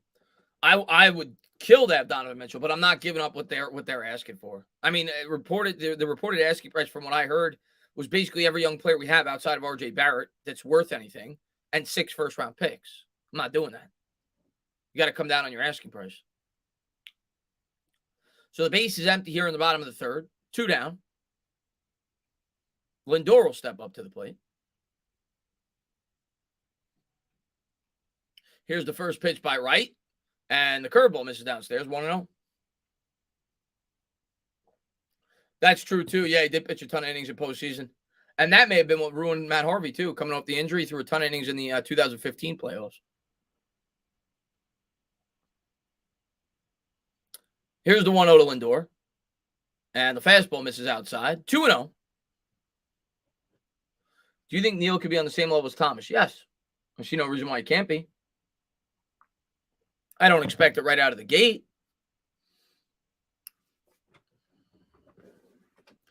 The Giants was a low-key dynasty, winning 3 chips in 5 years. Yeah, they were. The San Francisco Giants, yeah, they were. Here's the 2-0. And the curveball in there for a strike, 2-1. I mean, it's hard nowadays in baseball, it's easier, I think, than the other sports because there's no salary cap. So it's pretty much easier to maintain a really good roster. Here's the 2-1. And the curveball fouled off. I'll say basketball is actually probably the but now there's so much player turnover. But if you could keep your team together, it's probably the easiest to have a dynasty because it's so, player dominant. If you have 1 or 2 superstars and a good team around them, you can compete year in and year out in the NBA. So I would say NBA, baseball are probably the 2 easiest. Football is the hardest, I think. I don't know enough about hockey. I'd say football is definitely the hardest. Here's the 2-2. And the fastball misses upstairs, 3-2.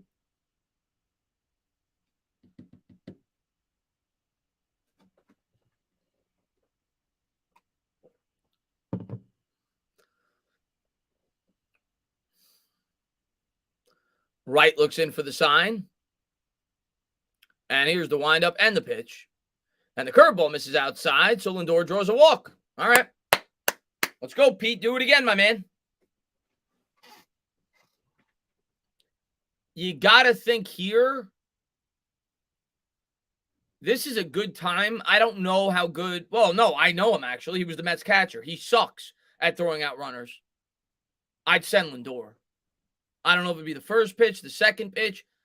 You want to get Lindor in scoring position where he could score on a single from Pete. I'm sending Lindor. Travis d'Arnaud cannot throw to save his life unless he's improved as a Brave. Pete 1 for 1 with an RBI single. Send him. We'll see. Don't hate his old news. He's not as bad as he used to be.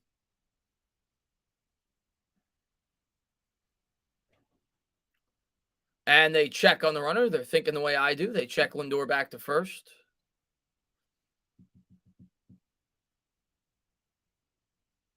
Basketball is full dynasty. Yeah, basketball is the easiest. Baseball is definitely second easiest. Basketball is the easiest. Just because if you have 2 or 3 superstars and you can keep them together, I just don't think it's as easy as it used to be. Here's the pitch. Fastball, first ball, swinging. That's fouled off. That'll reach the seats because everybody switches teams every 3 years in basketball now. Nobody stays with the same team. So it used to be easier. But yes, historically, for sure, basketball. And right now, I'd probably still say basketball.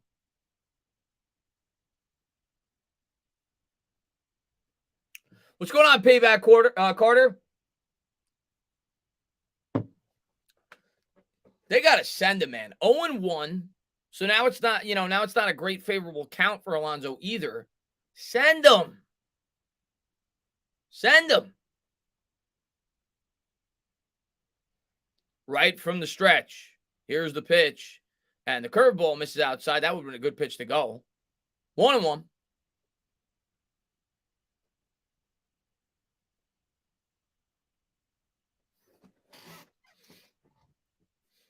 Lindor showing the lead. Pretty good lead over for first. We'll see if he goes.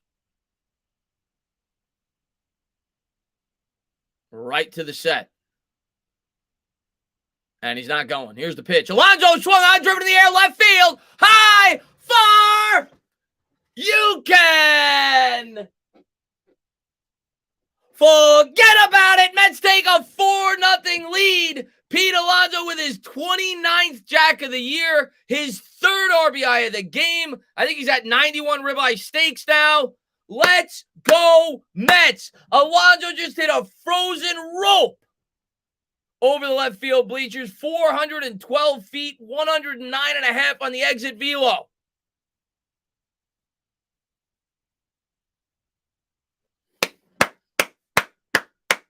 Let me get some polar bears in the chat. Let's go. Adele Chapman says, I have money concerns on who we extend. Your thought? You talking about the Mets? Yeah, I mean, I think we're only going to keep one of between Bassett and Walker. I think they're both free agents, if I'm not mistaken. I don't think we're keeping both. Good chance we lose Nimmo. He's got Boris as an agent. Here's the pitch to Vogelbach. Fastball miss outside, and then of course you would move Marte to center field. So good. I think there's a decent to good chance we could lose Nimmo, but we'll probably sign someone to replace him in the corner. But I love Nimmo. It's going to suck losing him.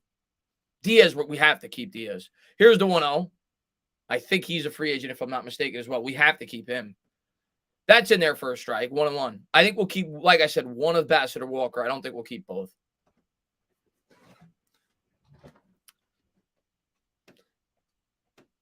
Here's the 1-1 to Vogelbach. And that misses inside, 2-1.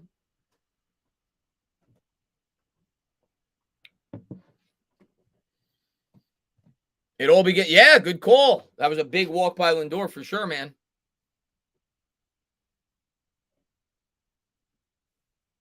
Here's the 2-1 to Vogelbach. And that's driven in the air.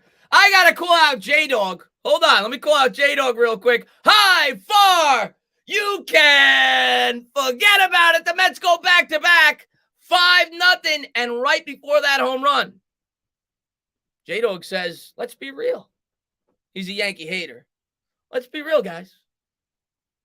Pete's the only Mets offense. Vogelbach says, suck it, J-Dog. Mets go up 5-0. Let's go, Mets, baby. Let's change the scoreboard.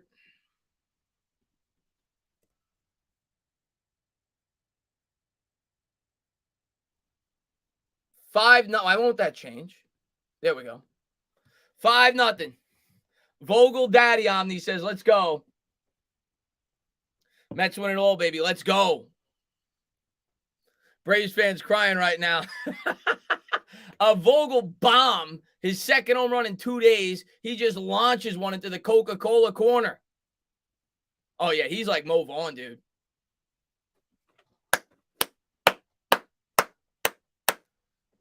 Actually, it wasn't as high as I said. It was a home run, though. I don't care. Look at Alonso. I love Pete, man. Look how excited he is. Let's go. The Bash Brothers. Back-to-back and a belly-to-belly, Peter says. Vogelbaum. What? Everybody's bitching about the Mets additions. You watching this game? Here's the pitch to McNeil. He'll check the swing. That's a ball in the dirt, 1-0. Naquin's got a home run. Just picked him up at the trade deadline. Vogelbach's got another home run. Just picked him up at the trade deadline. Let's go, Mets. Here's McNeil. Here's the 1-0 from right. And there's a changeup roll over to second. Fielded cleanly. He'll flip over to the bag, and that'll do it. We go to the top of the fourth.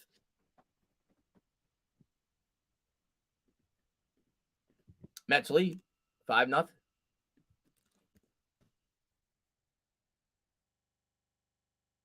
I know it says, what did I just miss? I just had to check my semi-worthless investments. We just hit back-to-back homers. Pete hit a bomb, followed by the big fella Vogelbach. Mets up 5-0.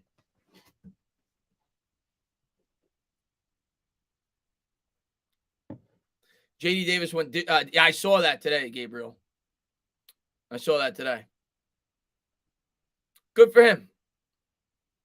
It's okay. We will get Shohei Ohtani next year or the year after. I think there's a good chance the Mets will be going after Ohtani.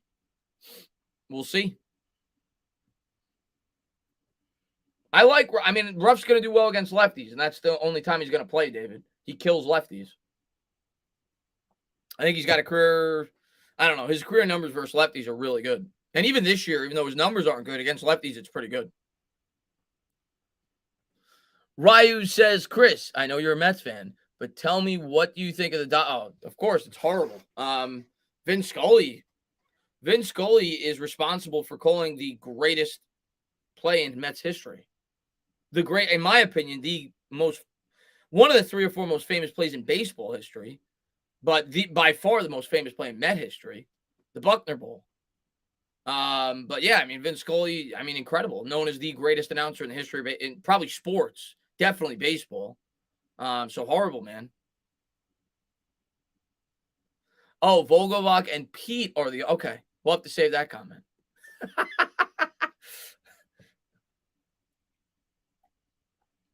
Hall of Fame game delayed by rain. Okay.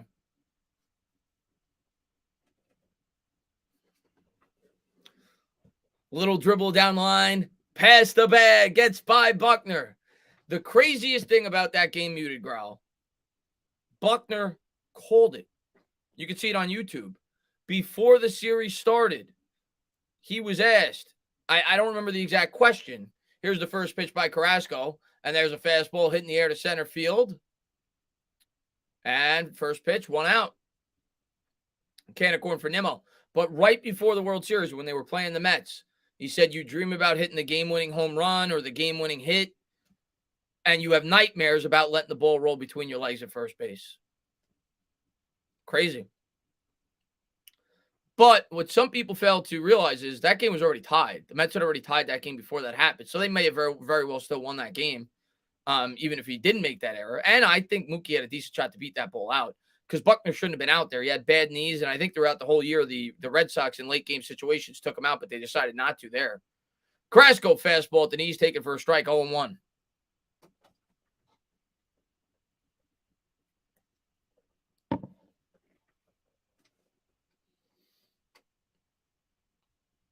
Here's the 0-1 by Carrasco.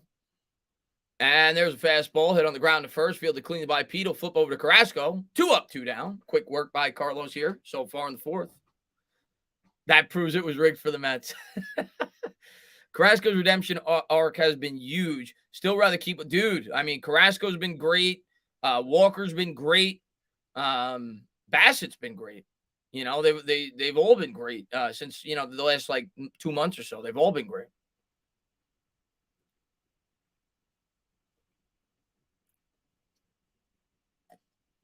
Let's go. Biggest series of the year, baby. Carrasco looks in for the sign. Here's the pitch. Austin Riley takes a strike at the knees. Strike 1. Riley's 0 for 1 with a ground out, batting .299, 29 homers, 68 RBI. Wasn't it Riley, Mets fans, when the Braves cut it to a half a game that said they were coming? Wasn't he the one that said that? Here's the 0-1. Curveball swung and fouled off. Since he said that, they've lost 3 games in the standings. It'll be an 0-2.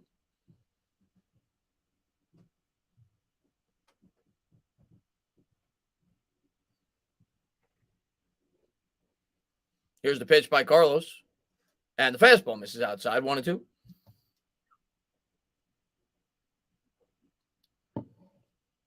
My whole family's Yankee fans, but I never really cared about baseball. I watched you for the Giants, and now I'm a diehard Mets fan. That's awesome, Assassins.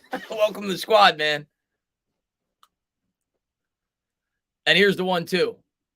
Curveball in the dirt. Take it for a ball. 2-2.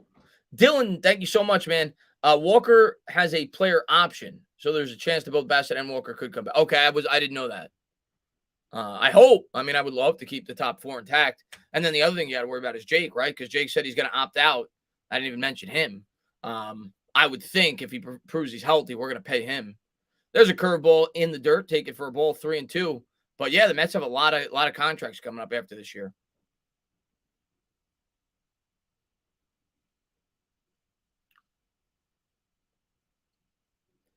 This will be the 49th pitch by Carrasco.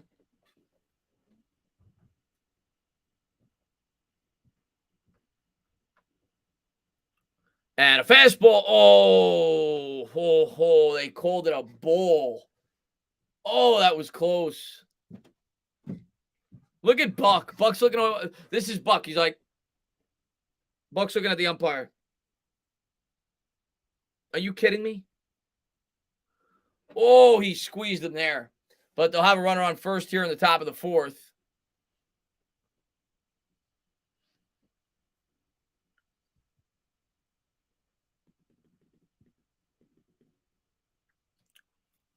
Rosario will step in here from the left side. Carrasco from the stretch. Here's the pitch. Fast changeup, rather, misses outside. 1-0. Robot ups, can't wait. Yeah, it's coming, man. I mean, it was close. It might have been a ball. It was really close, though. Like, definitely too close to take with 2 strikes. Here's the 1-0. Nice pitch. Changeup. Got him out in front. 1-1. Atlanta Braves coming in at 63-42. I think the Mets are 66-38. All right, get some dinner, Ryu. Here's the 1-1. Fastball, check the swing. 2-1. Carrasco pitching Rosario somewhat carefully. He has really good career numbers against them. You got to go back to that curveball. I mean, maybe it's not nearly as effective on lefties, but that curveball has been working tonight for Carrasco. Here's the 2-1. And he comes with the heater, and that's hit in the air to left field. Naquin's there. That'll do it. We'll go to the bottom of the 4th. Mets lead 5-0. I know, Jeff. We're in good shape. We're in very good shape. Allison, good to see you. Hey, Chris, do you think differently of the interceptions after Daboll's? Yeah.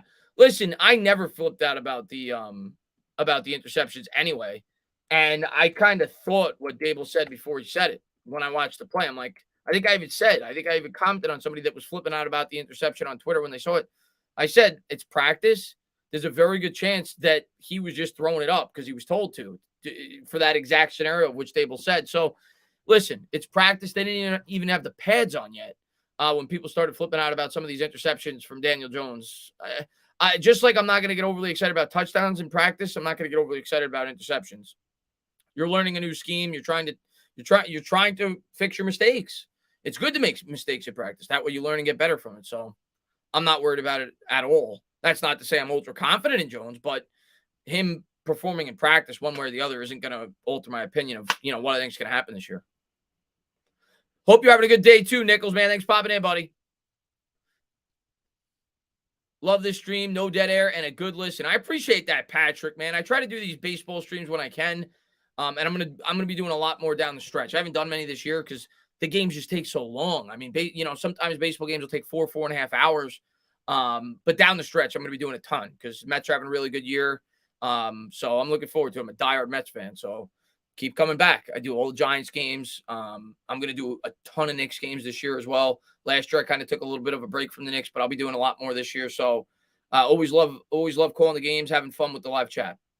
Good to see Lou as well, man. What's going on, Lou? Looking like Mets is the move. I don't know what you're talking about, Max. Mets are my main team, but I like the Yankees too. There's a lot of fans like that claim to be New York fans. I never got that personally. I can't. I'm a one-team guy. But when it comes to baseball, there's a lot of people that claim that they like both teams, but not me. Mets, definitely Mets. Let's see what we got here.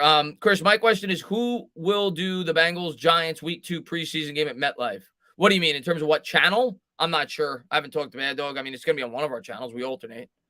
Not sure which one. Naquin's going to step in here for the Mets. He's 1-for-1 with a solo home run. Doesn't really matter. I do the play-by-play. Bad Dog's the color guy, regardless of the channel. Here's the pitch, and the curveball misses outside. 1-0. Yeah, remember Jordani Valdespin?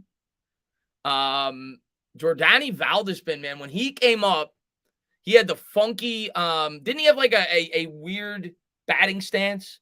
And everybody was super excited about him. And yeah, he didn't work out. There's a curveball in the outside corner, 1-1. Who was the player? Was Valdespin the guy? Might have been somebody else. There was a Mets prospect when they came up that people compared, I think, in terms of like his approach at the plate. Here's the 1-1. Fastball swung and a missed to Manny Ramirez. And he ended up hitting like 10 career home runs. But I remember people were comparing him to Manny Ramirez. I don't think it was Valdespin. I think it was somebody else. I can't remember who it was, but it was right around that same time frame. It'll be a 1-2.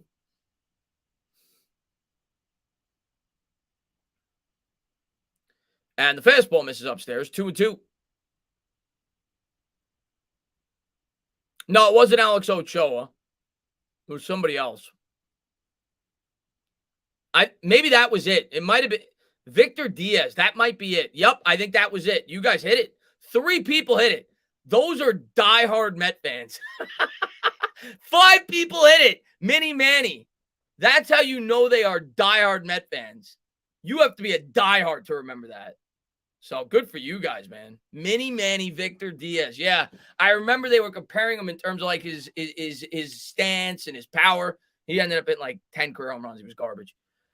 Angel Man, thank you very much, man. Chris started watching in 8th grade, now 17, going into 12th. That's awesome, man. With my first job, had to show some love. Let's go, Chris. Let's go. I appreciate that, Angel Man. Thank you so much, man, for the support. And I'm looking forward to talking Giants with you, man, all year, man. It's going to be a lot of fun. And that's awesome, man, that you've been on my channel that long.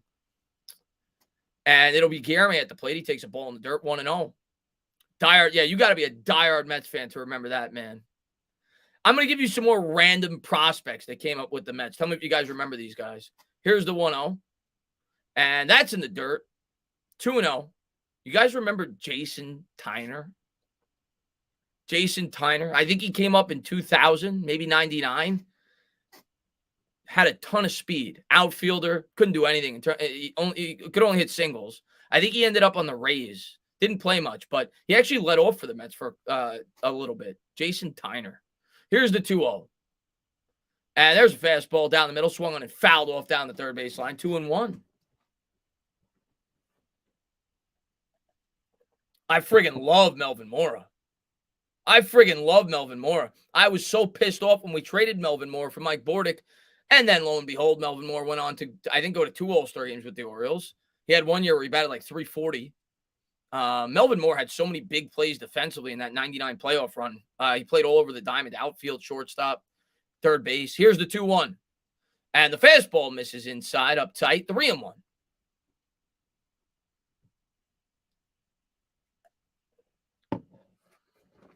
Yeah, I remember Omir Santos. I was actually at the game in Fenway Park when Omir Santos hit the walk-off home run against, or the go-ahead home run against Jonathan Papelbon in the 9th. Here's the 3-1. Guillermo goes the other way. He slaps a single. So a 1-out single here for the Mets here in the bottom of the 4th. 1 out, 1 on. Guillermo's been the man this year. But Santos actually had a really good rookie year for a catcher, and then he didn't do much else.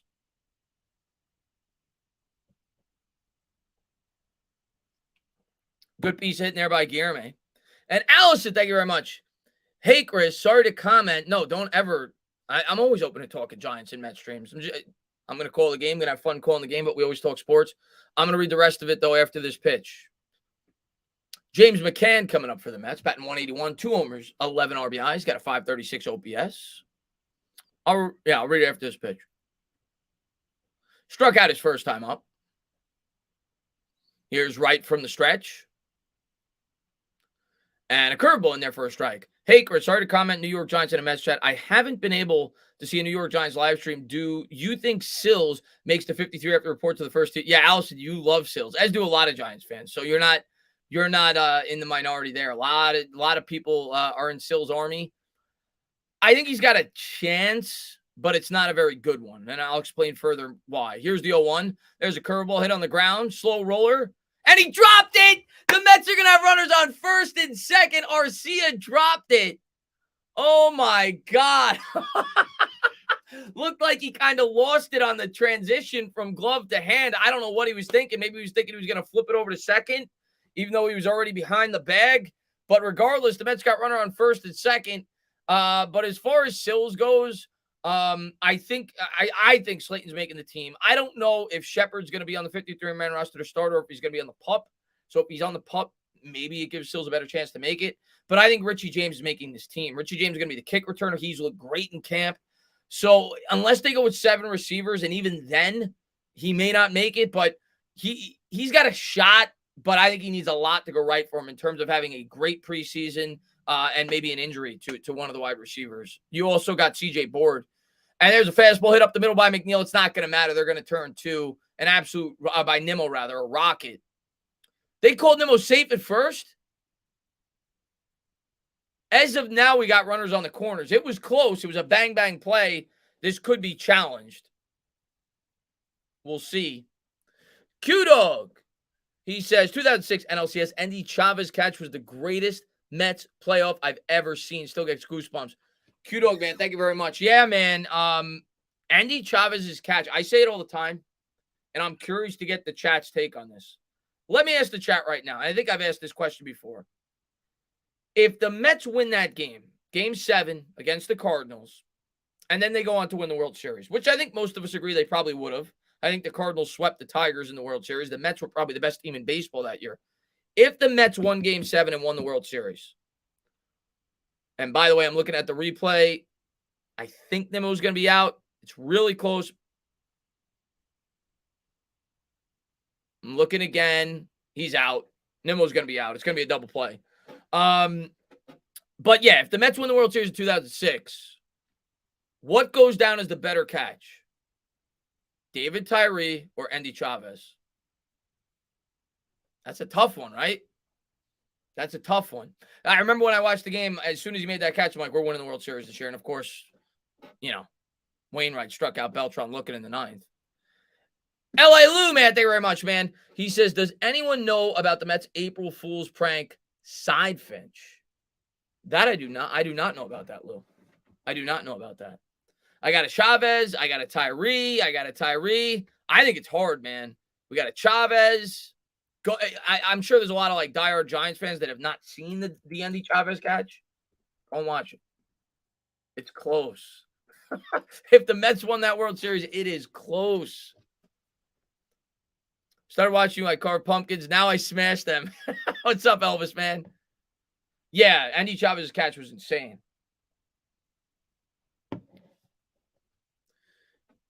Me catching Ozzy's home run in the NLCS over the foul pole at 6. Better defensive center fielder, Beltran or Cameron? I didn't like Cameron. I'll tell you that right now. Didn't like Cameron as a Met, but he was a great defensive center fielder. I still think I'm going Beltran. Beltran won multiple Gold Gloves. Cameron was great defensively, though. Great. I think I'm still going Beltran, though. Beltran's one of the greatest Mets of all time. But Mike Cameron was a great defensive center fielder. But he was only with the Mets for 2 years? He wasn't here that long. So I'll go with Beltran. So here we go. Top of the 5th. Mets lead 5-0. And they actually moved Cameron, right, when we got Beltran, obviously to right field or left field, whatever it was. There's a curveball, check swing, 1-0.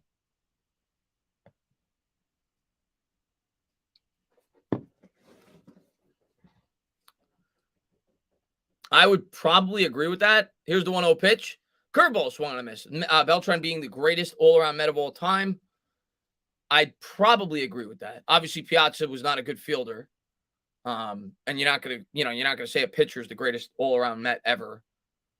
Here's the 1-1 to d'Arnaud. And that swung on and fouled off. To me, the greatest all-around Met ever, it's either Wright or Beltran. It's got to be one of those two. Had Reyes stayed healthy and played maybe 4 or 5 more years as a Met, maybe could have been him. But it's either, Strawberry too, by the way. I'm not looking at the chat, but Strawberry too. It's either, it might be Strawberry. I know the stats may not indicate it, but Strawberry in his day, he was great. It's either Strawberry, Beltran, or Wright, best all-around player. Here's the 1-2. Fastball swung on and fouled off.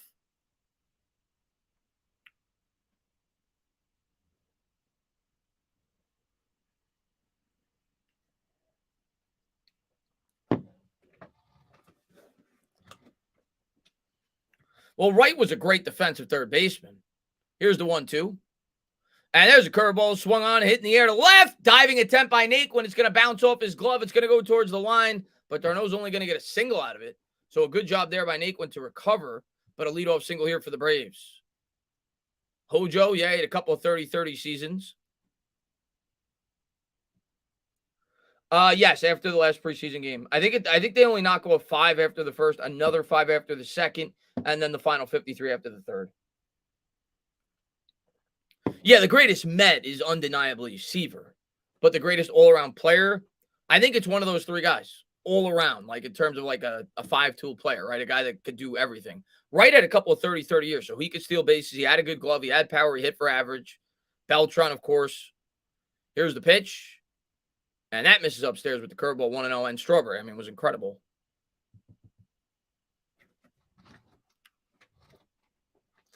Ozuna at the plate, 1-for-1 with a singles, batting .224.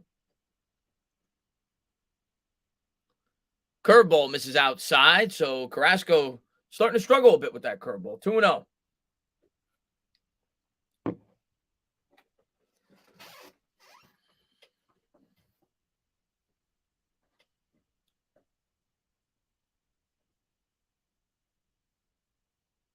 And there's a fastball in the outside corner, strike one, 2-1. Got away by from McCann. Runner did not advance.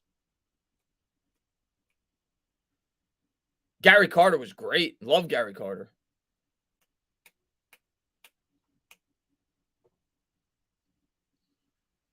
Keith Hernandez, another all-time great Met from those teams. And he was, I mean, I'm gonna tell you, and I'm curious to get everybody's take in the chat on that. And that one's in the dirt. This one's gonna get away from McCann, and this time d'Arnaud will advance. So Carrasco's starting to struggle a little bit here in the fifth. It'll be a 3-1 pitch coming up. Braves have a runner on second, nobody out. How is Keith Hernandez not in the Hall of Fame? How is Keith Hernandez not in the Hall of Fame? He's got like a career 65 WAR. He is probably the greatest defensive first baseman of all time. He's won an MVP award. He's won a World Series with 2 different teams. He was just clutch as hell. How is he not in the Hall of Fame? Here's the 3-1 pitch by Carrasco. Curveball swung on and missed, 3-2.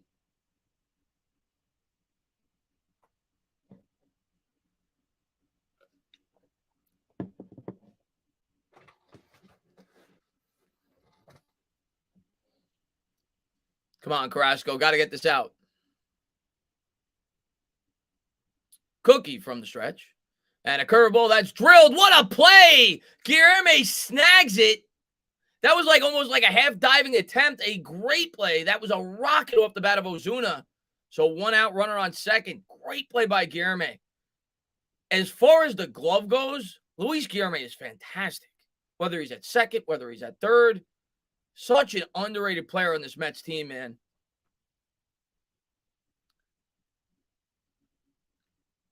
And Lou, man, thank you so much, man. This is actually Sid Finch. He was a pitcher who was raised in Tibet. Oh, now that you say that, I know the story. Like, I don't know if it was that fast that they said. I'm going to read the rest of it in 1 second. Here's the pitch. And a curveball taken for a strike down the middle. I know the story. I didn't recognize the name. His name was Siddhartha Finch. Only wore 1 shoe when he pitched, a hiker's boot, and could throw 160 plus. He was in Sports Illustrated. It was all hoax. I remember that there was a hoax in a story about a pitcher that was with the Mets that threw, I didn't know it was 160, but it was like an insane amount. That I had heard. I didn't remember the name. So, yes, I have heard the story. Here's the 0-1 by Carrasco, and thank you so much, Lou, man. I appreciate it. Fastball swung and missed, 0-2, but there's a good history lesson. Here's another history tidbit for you guys. And I'm sure a lot of the diehard, and especially if you're an older Met fan, you probably know. Did you know the New York Mets were the first team to ever have a 5-man rotation? 1969 Mets, first team to ever have a 5-man rotation. Here's the 0-2. Fastball swung on, hit in the air to right field. Marte's there. And d'Arnaud's going to tag. He'll go to third. 2 down here in the top of the 5th. Damn, I love my Mets, Adele says. Can I read your last comment, Mike? Let me see. Entertain, if DeGrom comes back to his normal self and he has 3 years of dominance, where would you rank him? Greatest Met of all time. If DeGrom has 3 or 4 more years like he did, I mean, he's probably going to go down as the 2nd greatest Met ever. Probably, yeah. I mean, if he wins like 2 more Cy Youngs as a Met, and he's at the top of the league, he's probably the 2nd greatest Met ever. Yeah, I don't think he'll ever pass Seaver. Kuzman, Ryan, Seaver, who were the I don't know Conway off the top of my head. Well, Nolan Ryan, right? Yeah, you said Nolan Ryan. There's a curveball in there for a strike. I just know that the 69 Mets were the first team to go to a 5-man rotation. I'm not educated enough in terms of every player on that team. Gentry. Okay.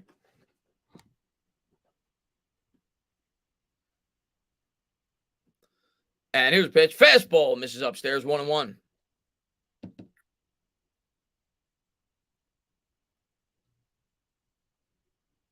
Wright's WAR, defensive WAR was negative 8.5. I'm not even a huge Wright fan, by the way, Muted Growl. I've gained a lot more. There's a curveball hit on the ground, and that's going to get through. So the Braves will get their first run, 5-1. Good piece of hitting there. We'll change the scoreboard at the end of the inning, but it's 5-1 Braves. I've gained a lot more respect and love for Wright after he retired. I used to like Reyes a lot more than Wright, though. But he was, I always thought he was really good with the glove. At least early on in his career. 5-1.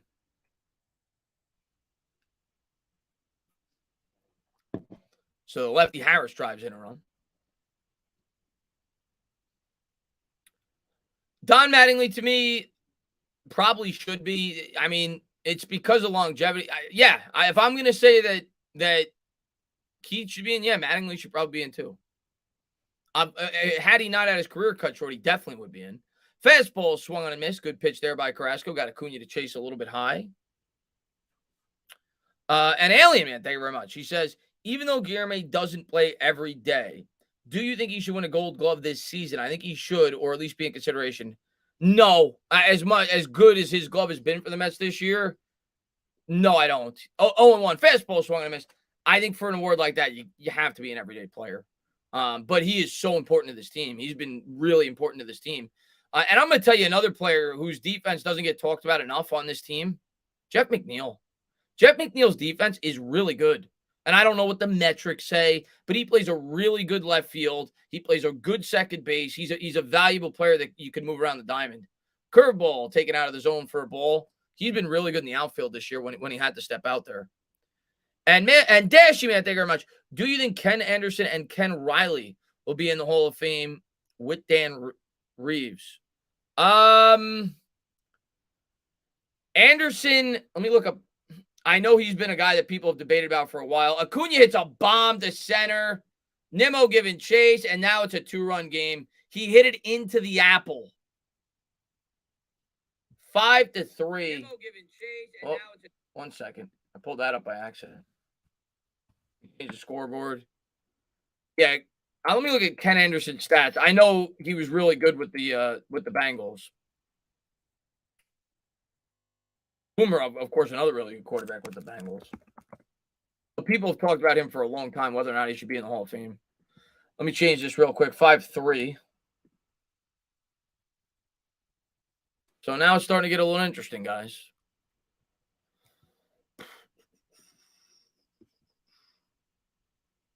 It's hard to judge stats. You have to do it based off era. I didn't get a chance to see Ken Anderson. I was born in 85. But I know he was known as a very good quarterback in his time. Fastball swung and fouled up by Swanson. He might eventually get in, but it's tough. I think there's only 24 quarterbacks, at least in the post-merger era, that are in the Hall of Fame. So it's tough, man. It's tough to get in. I don't know. I would lean probably not in terms of him getting in. Here's the 0-1. Fastball, take it for a ball off the plate, 1-1.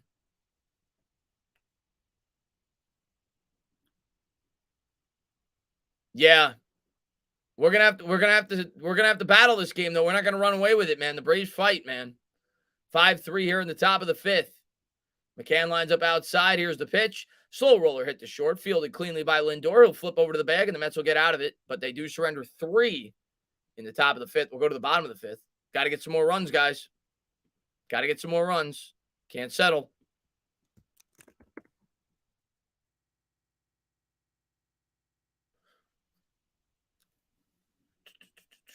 Acuna was late on fastballs. Why change the plan? Of course, they fight. What's up, card coach? Wake the blank up, Mets. We still got the lead, Mets. Calm down. I know you get agitated easily. Calm down.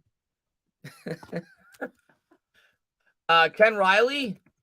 Again, I don't know a whole lot about him. He's an older player. I don't know enough about him, to be completely honest with you. Um, I don't know. I don't go back that far. I don't know enough about him to tell you. I know Ken Anderson's been a guy that people have debated for years. I don't know enough about Riley.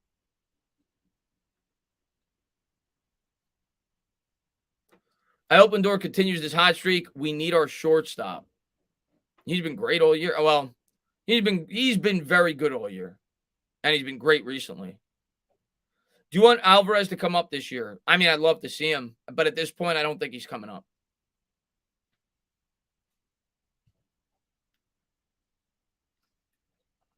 Who do you guys think is the eighth inning guy now for the Mets?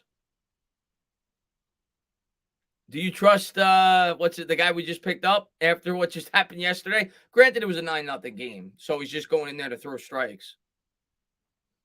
Of course, Diaz is the closer.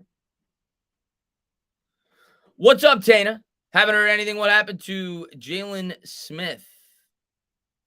I've not. Something that happened. News came out today. I don't know. Dylan, man, thank you very much. He says, if David Wright never had spinal stenosis, Lugo's been really good as of late. I kind of agree with you guys that he's probably the guy that I trust the most right now in the eighth. That may change, though, going into the playoffs. If David Wright never had spinal stenosis, he would have been Hall of Famer and maybe the greatest Met of all time.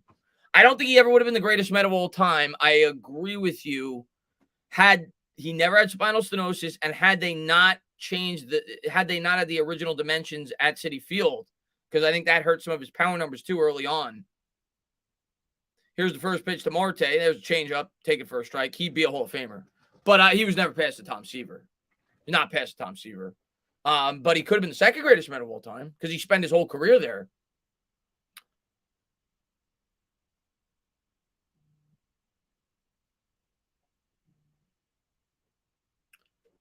Here's the 0-1 to Marte. Let's get some runners on base. And the fastball, take it for a strike. That looked a little low. 0-2. Marte didn't like the call. Ottavino's been pretty good all year for the Mets. What's going on, bookend tackles? Good to see you, man. Here's the 0-2. And he fists it the other way. It's fielded cleanly. He'll throw over to right. 1 up, 1 down. Marte struggled today. Got Lindor coming up.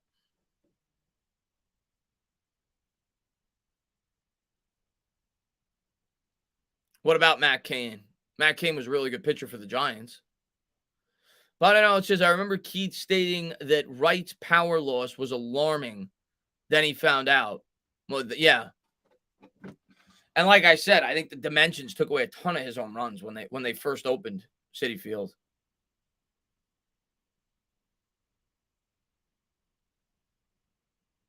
No, I don't think he's still on the team, Manny. I don't know where he is, but I don't think he's not on the team. Oh, you're talking about when Cain hit. Oh, okay. When you're talking about when Matt Cain hit right in the head. Yes. And then he came back with that alien-looking helmet on. It was like it was that huge helmet on. He wasn't the same. Good call. I didn't even think about that. He definitely struggled after that, which is insane. Not. Hold on 1 second. Here's the first pitch to Lindor. Curveball. Take it for a strike at the knees.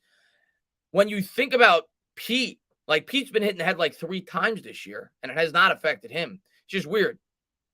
And obviously, remember when Clemens hit Piazza, that affected him too for a while. Here's the 0-1 pitch to Lindor. And a curveball swung and fouled off 0-2.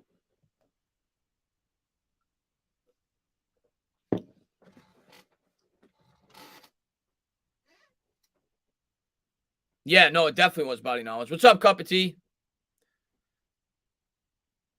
Did I watch boxing growing up? Yeah, the big fights. But I was never a huge boxing fan. But I watched the big fights. Like Holyfield versus Riddick Bowe. I remember when I was a little kid. Here's the 0-2. Holyfield Tyson. Lewis Tyson. That's when you had great heavyweights.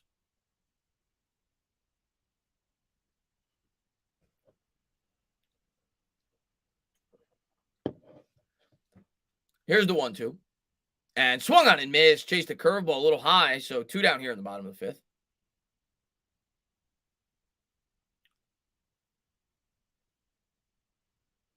Showing the standings, Mets right now have a 3.5 game lead over the Braves, 10 game lead over the Phillies. Phillies have won 7 out of their last 10. Mets 8 out of their last 10.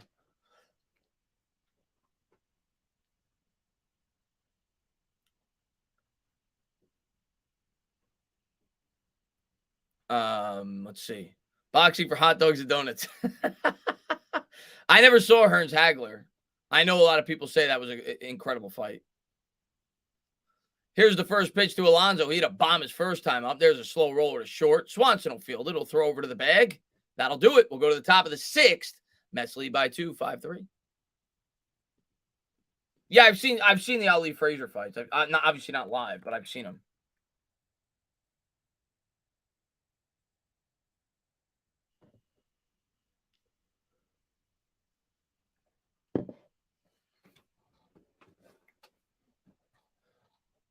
The one and only entertainer. What's going on, Bahama, man? Good to see you, man. Yeah, I mean, Cookie's doing all right.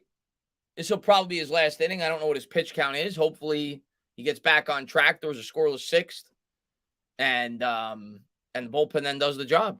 You know, get it to May or whoever's going to pitch the 7th and do the job, man. Let's see. Raiders got Pat. Yeah, I already knew that the Raiders got Patrick Graham. If you could take one player from the Yankees besides Judge, who would you take? All right. Well, I have to think about it for this Mets team in terms of what our weaknesses are. It's probably Clay Holmes because he'd be our 8th inning guy. You'd have 2 dominant guys at the back end if I can't take Judge.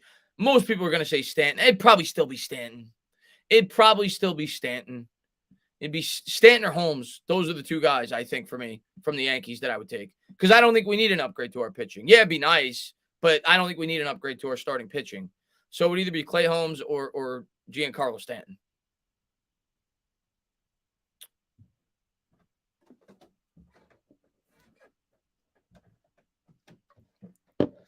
I don't know if it's been said, but Matt Gono might have. Yeah, it's already been said. He's gonna be out.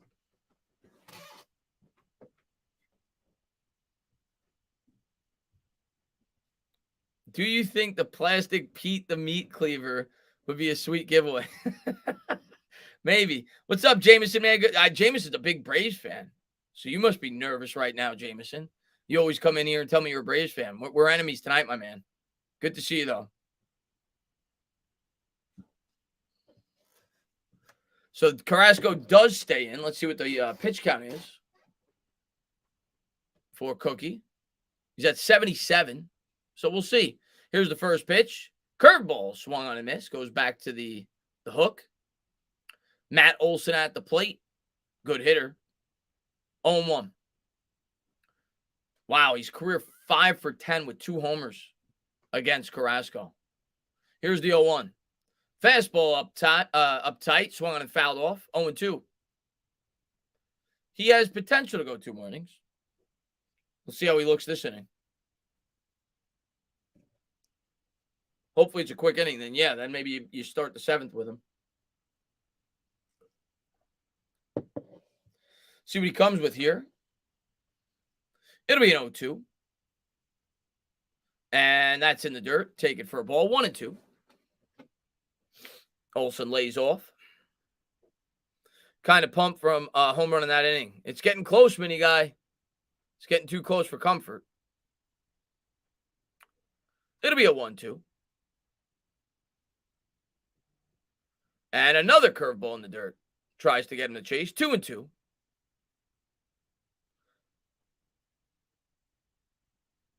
Will there ever be a polar cave or an icicle for a lot? There should be. Well, he's got his own burger now, right? I've seen that when I go to Citi Field. It's like the Polar Bear Pete burger or something like that. I haven't had it, but I've seen it. I've seen it advertised. Here's the 2-2. It looks huge. And a fastball just misses upstairs. 3-2. Olson's done a good job laying off.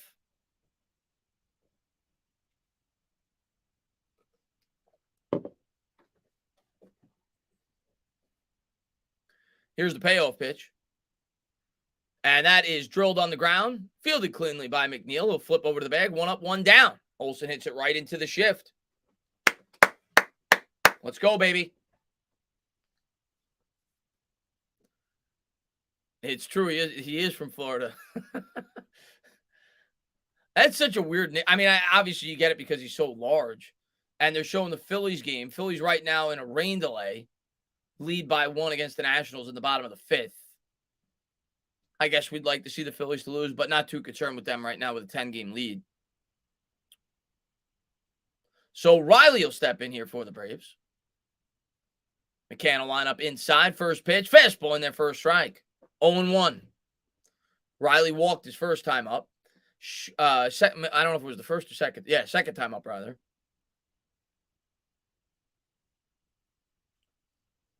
Here's the 0-1. And another fastball. This one was a little higher in the zone. Riley had a good cut, but he fouled it off. 0-2. 100 degrees tomorrow. Well, then I may not wear that jersey. I may just go with a t-shirt. It was really hot today.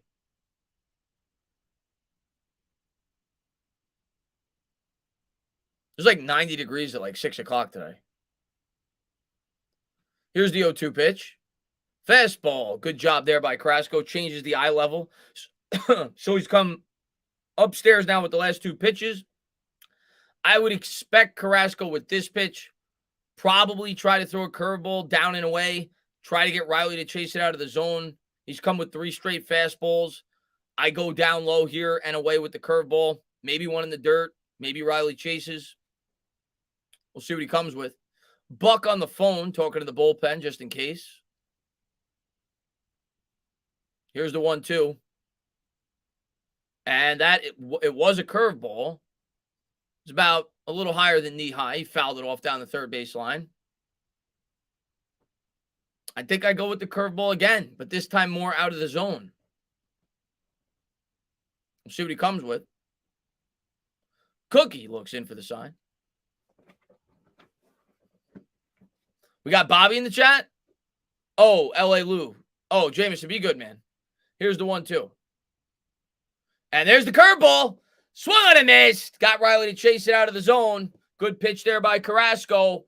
Big strikeout. 88 pitches for Carrasco. Maybe he can start the 7th. We'll see what they do.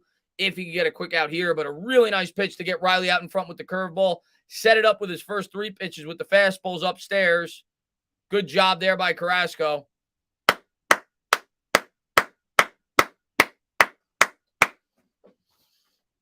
So 2 out, nobody on here in the top of the 6th.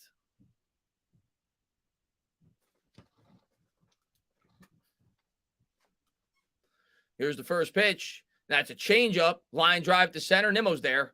We'll go to the 7th, bottom of the 6th, rather. Mets lead 5-3. Quick work for Carrasco. 89 pitches. Probably starts the 7th. We'll see what they decide to do.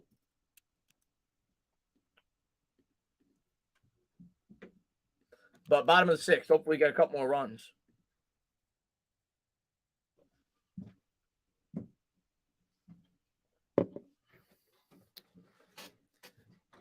Carrasco is the real. Hey, Carrasco's been great this year for the Mets, man. Definitely a nice bounce back year for him. Do I prefer John Magino or I have no idea, but I'll go with John. Why don't they use cell phones? If I'm not mistaken, it's because of they're worried that there could be cheating involved. I think, amazing guy. I think that's why they don't use cell phones. Are you going to FanFest tomorrow? Yes, I'll be there. Probably around 3. 26 innings in just those 3. Yeah, he's been great lately. Are we going to see Givens in this game? Well, he pitched yesterday. He got killed. We might. I'm not sure. We'll see. I don't know how many pitches he threw yesterday. So, Lugo didn't throw many, so he's definitely available. I think May threw yesterday, too. We might. I'm not sure, though. Pressure game. We'll see if they put him in. That was typed for my U. Okay. Any new Giant? Nothing really in terms of. Well, they signed a cornerback today, but he's not going to play. I think he's got like 1 or 2 career starts. He's 25 years old. He's 5'11", 194. He's a depth guy. I don't think he's going to start. But he may be a guy that can make the back end of the roster. They added a corner today. And Matt Gono looks like he's going to retire. So the Giants are probably going to need a swing tackle. What's going on, HTTR for life, man? Good to see you, buddy.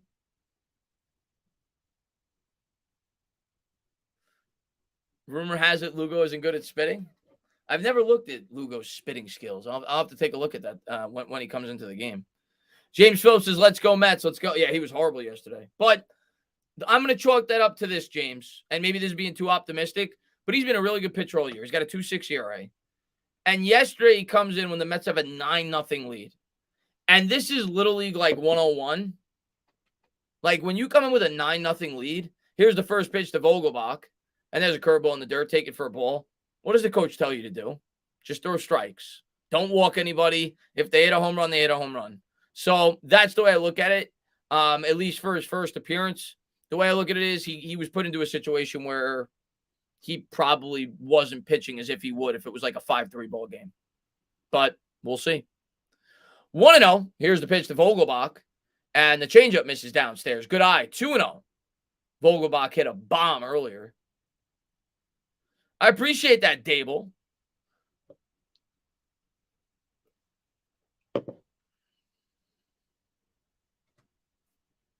Here's the 2-0.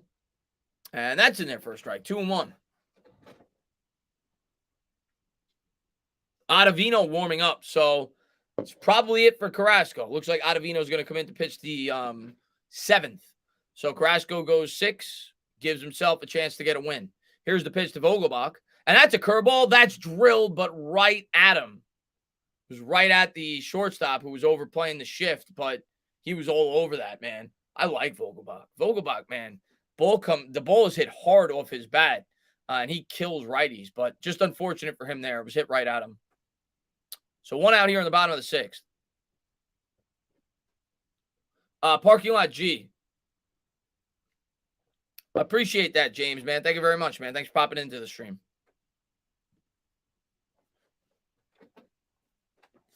So sit tight, Met fans. We're going to have the bullpen for 7, 8, and 9. McNeil coming up. Here's the pitch. Fastball misses upstairs. You know what I want to do? I want to sound the trumpets. 9th inning, I want to sound the trumpets. It's my favorite song in Major League Baseball. When I hear the trumpets. I might have to play that song when Diaz comes in for the chat. Here's the 1-0. And there's a changeup hit in the air. Looper to center. 2 down. I think I'm gonna. If Diaz gets called into the game. We'll play the trumpets in the 9th.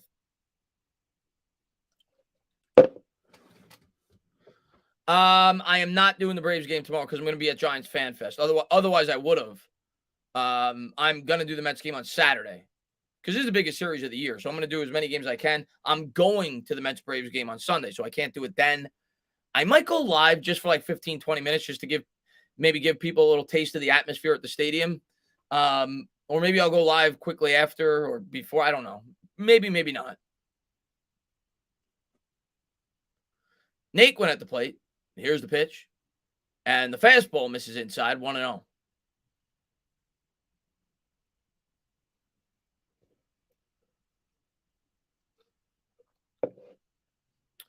They could, Todd. They could do that. We'll see. It's a huge game. Here's the 1-0. Curveball swung and fouled off. I could see this being like a 4-out save for Diaz if the situation calls for it.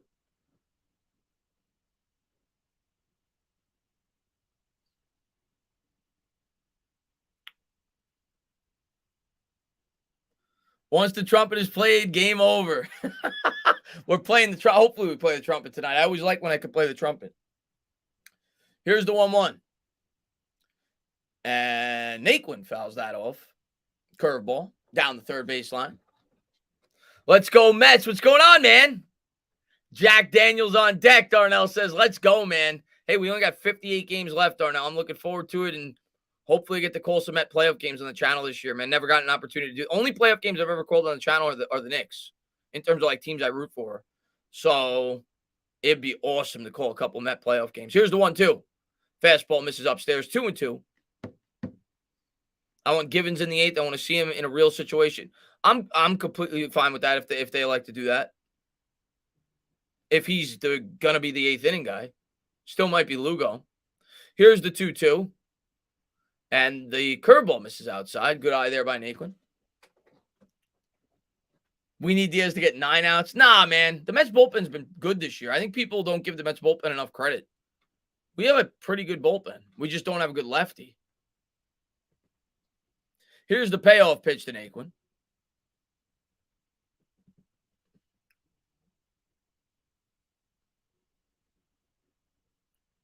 And here's the pitch from right. And a curveball looped in the air to left. Giving chase. Oh, my God, a home run. I thought there was no chance. High, far, deep to left field, and he just gets it over the wall. I didn't know Tyler Naquin had that kind of power. You can forget about it. Naquin, it looked like it was a routine fly ball to left field and just kept carrying. Let's friggin' go.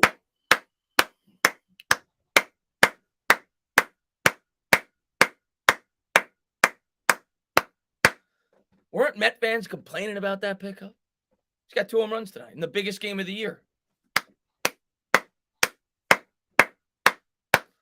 Tyler Naquin, it's his 2nd bomb of the game. What a pickup. Guillerme's going to step up. Here's the pitch. And the curveball misses inside, 1-0. That just kept carrying.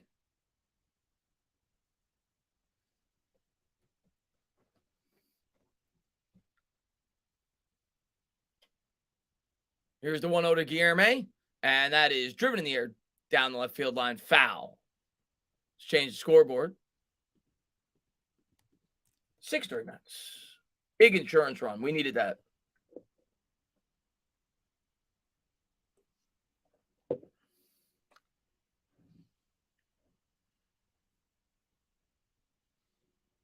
And here's the 1-1 to Guillerme. And the fastball misses upstairs. 2-1. Here comes the sex spot. What's up, Wilhelm, man? Good to see you, buddy. Says, let's go Mets. It'll be a 2-1 to Guillerme. Wright looks in for the sign. Here's the pitch.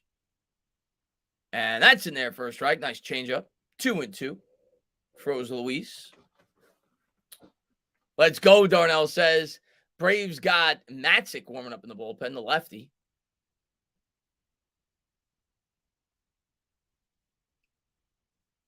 Here's the 2-2. And Guillerme drives one to center. To the track, not quite enough. That'll do it. We'll go to the top of the 7th. Guillerme gave that ball a little bit of a ride, though. So we go to the top of the 7th. Mets lead 6-3.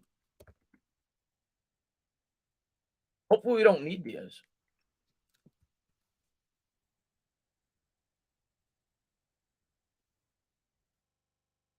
Get this in so it's ready. Gonna get the Edwin Diaz song ready. I think there's gonna be a new thing when I when I do these Met streams when Diaz comes in. I think it's the best intro song in baseball.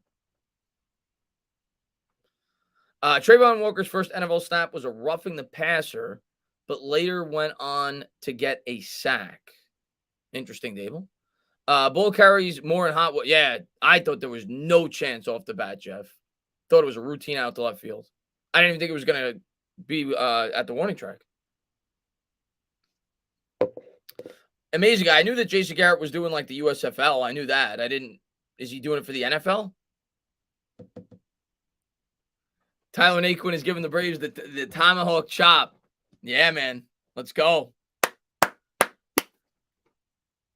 Got a headache? Take 2 Naquins and call me in the morning. Let's go, Pete. Mike says, wouldn't it be great if we don't need well, we're going to need him at some point in this series if we're winning, and hopefully we are. Fact is, everybody gets involved. Yeah. Once it yeah. Facts. Everyone, yeah. In terms of the intro for Diaz, yeah, man. The whole crowd goes insane when they play that song. Call me crazy. And Yankee fans will call it sacrilegious. Yankee fans will destroy me for it. I'm not comparing him to Mariano Rivera. I'm just comparing the intro song. I think it's right up there with Enter Sandman for Mariano Rivera. Edwin Diaz's trumpet song, man. The crowd is electric. It's like an event. I think it's right up there with Mariano Rivera. I also think Edwin Diaz should be getting Cy Young votes this year. That's how good he's been.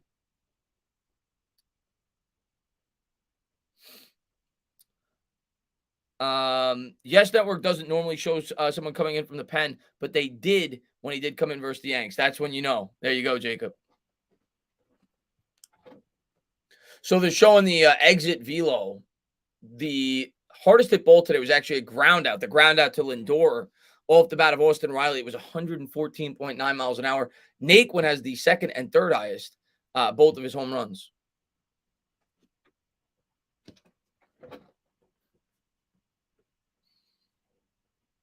And here's the first pitch by Ottavino. Fastball misses outside. Ottavino, of course, you're going to get a heavy dose of sliders. He'll mix in the fastball. The way Darno was the first at bat, if I'm Ottavino, he was chasing everything out of the zone. I'm going heavy slider against Darno. I'm trying to get him to chase a couple of balls out of the zone. Here's the 1-0.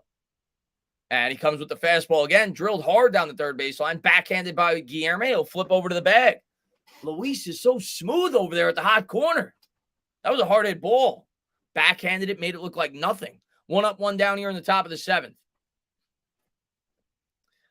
Guillermo, I'm going to tell you what, come playoff time, Guillermo has got to be inserted into the lineup in late game situations. His defense is just too good. I love it.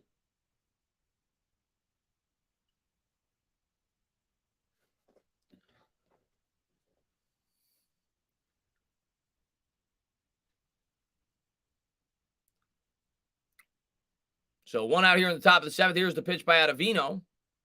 And the fastball misses outside. Ozuna lays off.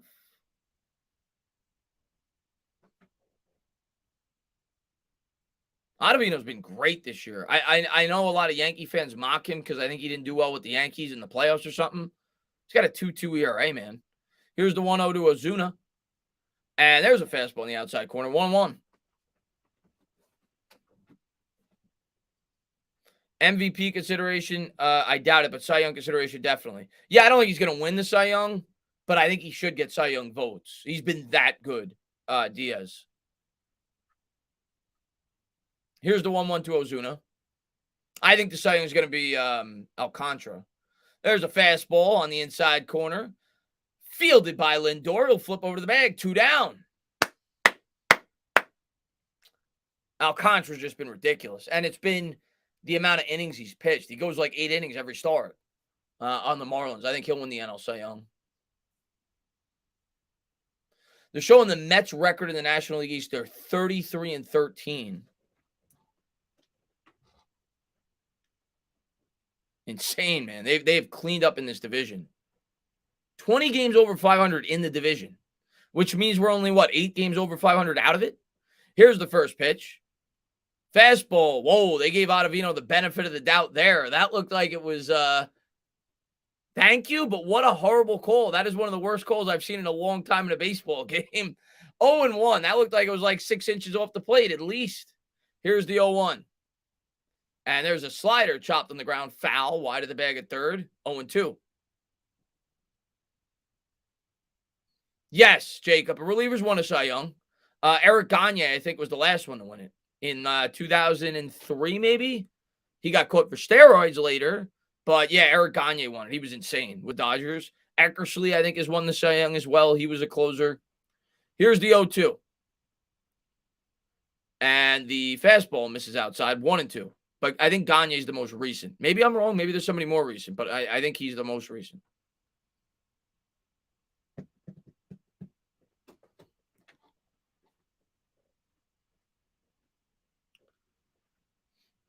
Here's the 1-2 to Arcia. He's 0-2 on the day. Fastball misses outside. 2-2. Gave you a thumbs up, but go Yankees. Glad to see you, Ray, man. Hope you're doing well, man. Yeah, he did win the MVP as well. Yep, he won the MVP and the Cy Young. Yep. Here's the 2-2 from Ottavino. And the fastball misses off the plate. 3-2. Just throw strikes, man.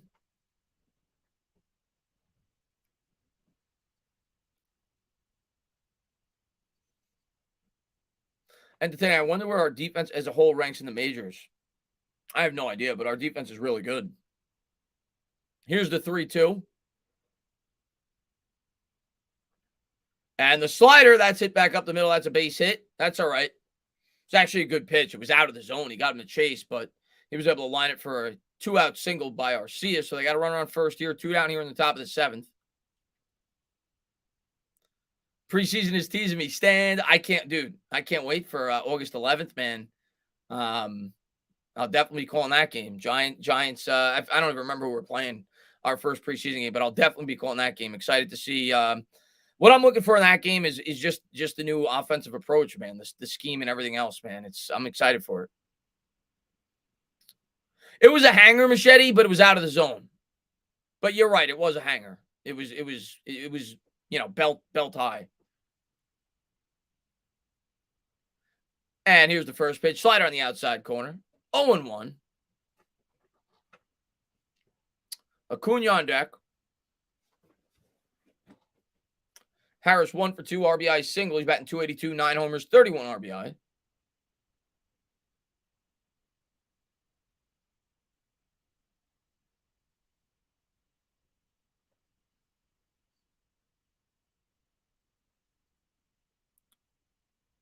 Here's the 0-1 to Harris. And that is a passed ball, wild pitch. Not a passed ball, wild pitch. Way out of the zone. We've seen a couple of those today. That one was the worst. As Bob Uecker would say, just a bit outside. So 1-1. Now the Braves have a runner in scoring position with 2 down here in the top of the 7th. We'll see if Ottavino can get out of it.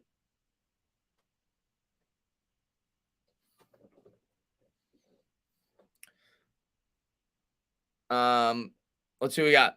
Mets and Yankees fear the Astros, that's for sure. The Astros should fear them too. I mean, they're all really good teams. Here's the 1-1 pitch. But yes, the Astros cleaned up against us. And that's a drill back up the middle. That's another base hit.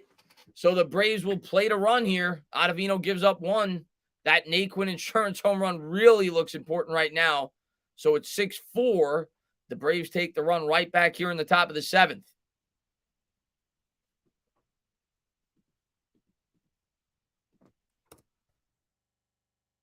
Harris drilled it right back up the middle.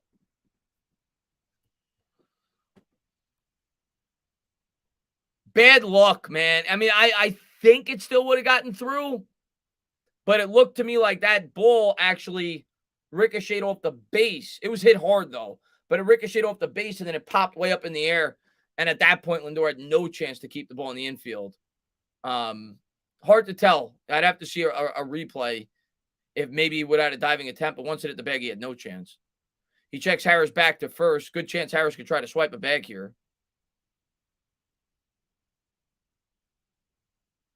And, of course, Acuna hit a home run his last time up. He does that again, we got a tie game. Nah, Ottavino's been really good this year. I'm not going to kill Ottavino. Ottavino will check the runner back to first.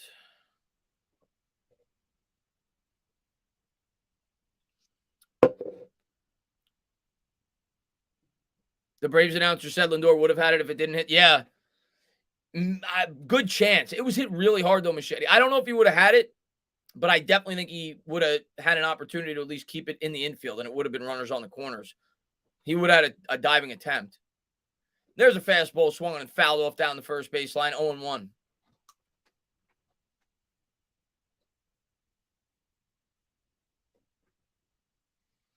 As of July 23rd, why would it be as of July 23rd? That's like 2 weeks ago. But we were third in the majors in defense. Okay.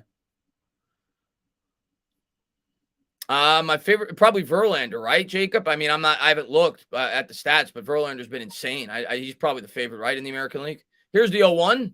Fastball swung and fouled off down the first baseline, 0-2.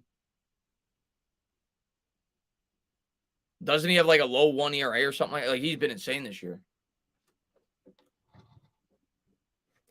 Need this strikeout out of Vino. Come on.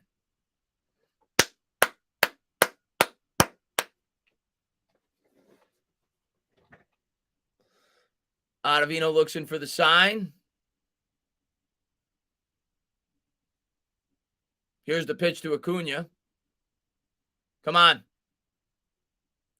Fastballs, the runner's going, and Harris is safe. So they're running on the pitch. The fastball was out of the zone. It was actually a good call. It was kind of like a pitch out, but it didn't matter. Harris still was able to swipe the bag. 1-2. He just got way too good of a jump. Way too good of a jump. So that's a big stolen base. Now a single. They're checking the replay to see if he came up the bag. He didn't. Now a single gets him a run.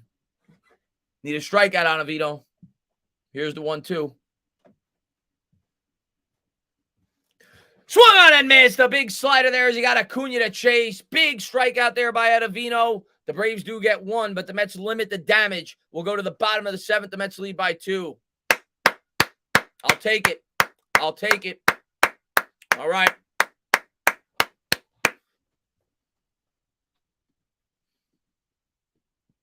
Change it to the bottom of the seventh.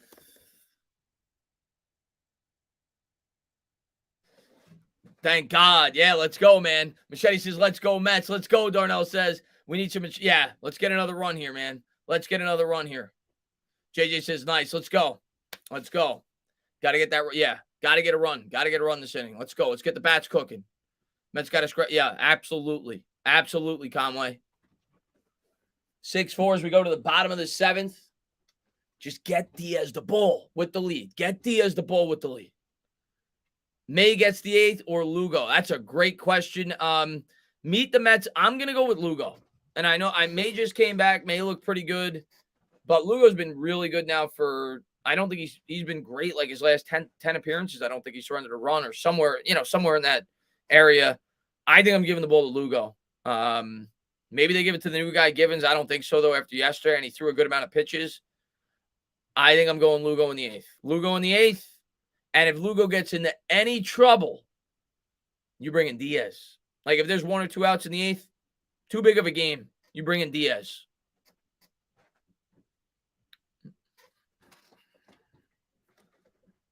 Bold prediction for the Giants. Saquon Barkley's going to have a massive year. That's my bold prediction. Massive year. Massive.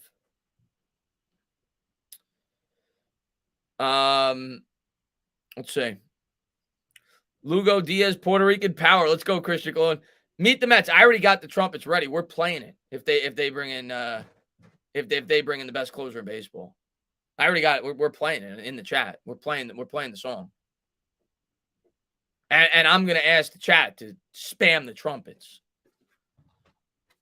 Bring DeGrom in for the 8th. Nah, I'm good on that, man. He's starting the game I'm going to on Sunday.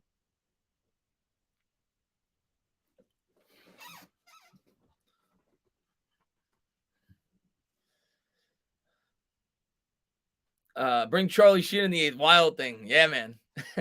Here we go to the bottom of the 7th. Mets coming up. They lead 6-4.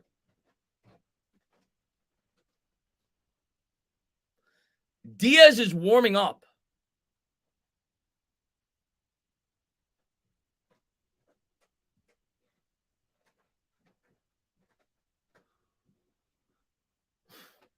Who's coming up for the Braves in the 8th? Because I've seen Buck do this before this year, where he'll bring Diaz in for the 8th and actually have somebody close out the 9th when it's like the heart of the order coming up in the 8th. I've seen him do that once or twice. And here's McCann. McCann stepping in. Matzik, first pitch. Fastball misses downstairs. 1-0. It's the heart of the order. He's done that. He's done that before this year. Unless he makes quick work of them, there's a good chance Diaz would not pitch the 9th. They would ask Lugo to close it out or somebody else. Here's the 1-0 to McCann.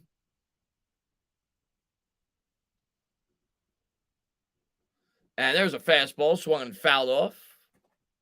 1-1. I don't hate the strategy because it's the heart of the order. But then you're asking a guy if he's not going to close out the ninth to do something they're not accustomed to doing.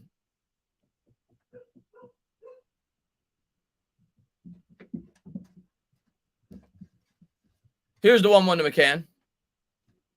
And a curveball swung and a missed. Good late break there by Matzik.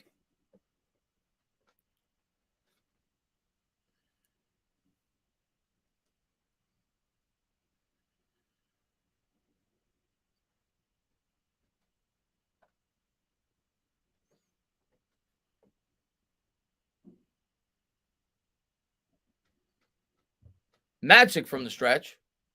Here's the pitch to McCann. And a curveball swung and a miss. Quick work made of McCann. It'll bring up the top of the order for the Mets. 1 down.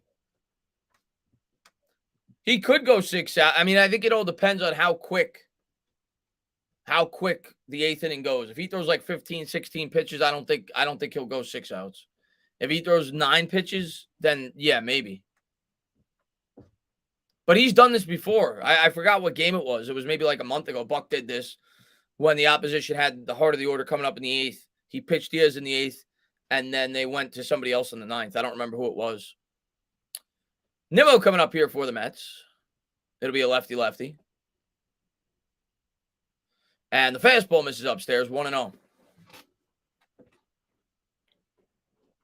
Nimmo 0 for 3 with a ground-out strikeout, grounded into a double play, so he struggled today. Givens in the 9th. Eesh.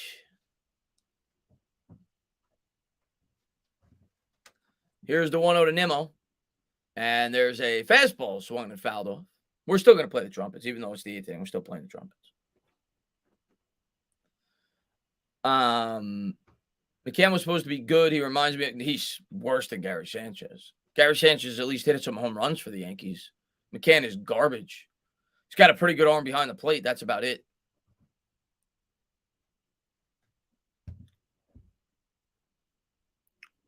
Here's the 1-1 to Brandon Nimmo.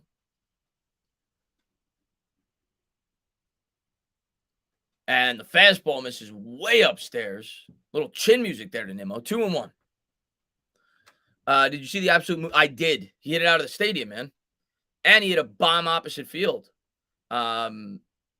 I think the home run before that. But yeah, he hit a friggin' monster, dude.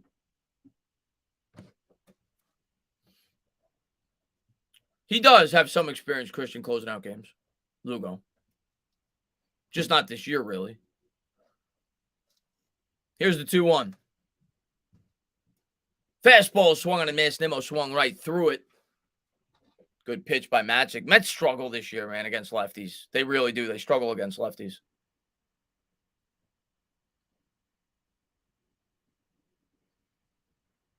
Oh, Sanchez sucks. McCann's just worse.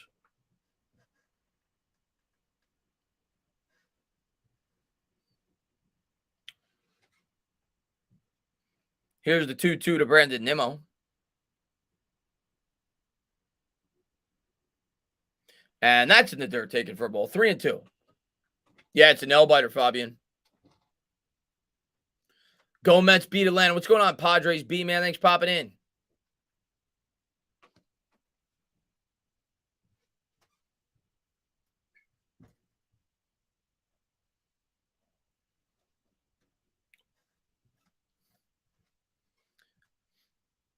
Here's the payoff pitch to Nimmo.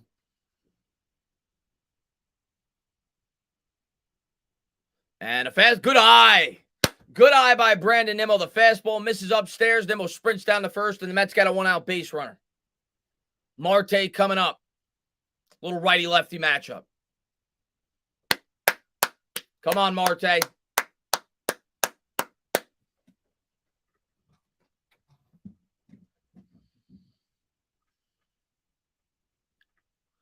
Marte made the All-Star game this year for the Mets. I think it's his second All-Star appearance in his career. He's 1 for 3 with a single and a run scored. He's hitting .339 for the year against lefties. Nimmo will take the lead off first.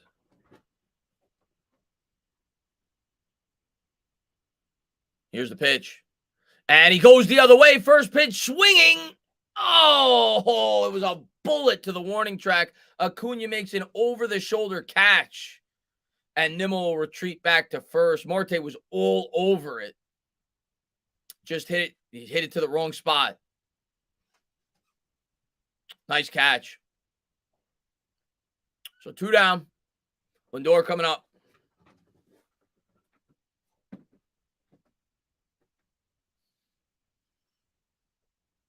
It'll bring up Lindor. Lindor, of course, will bat from the right side of the plate. Lindor's had a really nice year now. He's batting .261, 19 homers, 74 RBIs. Not bad for a shortstop. And he's provided really good defense as of late.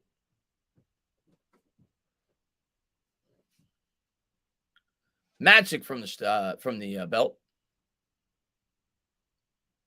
And he'll check the runner back to first. Yep, we got to get it done, Joe.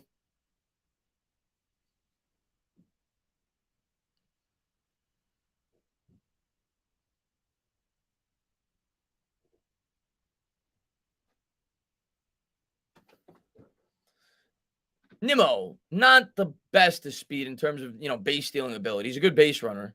So I don't expect him to try to go here, especially against a lefty. Here's the pitch from Matzik. He'll check Nimmo back to first.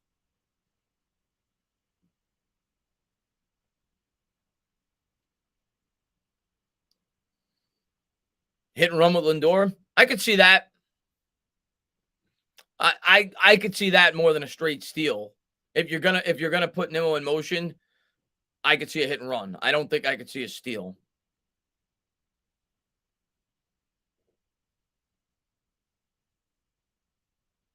I think that makes more sense with 1 out, though. Here's the pitch to Lindor, and that's a curveball in the dirt. Gets away from d'Arnaud, but he's able to gobble it up. Nimmo will retreat to first. 1-0.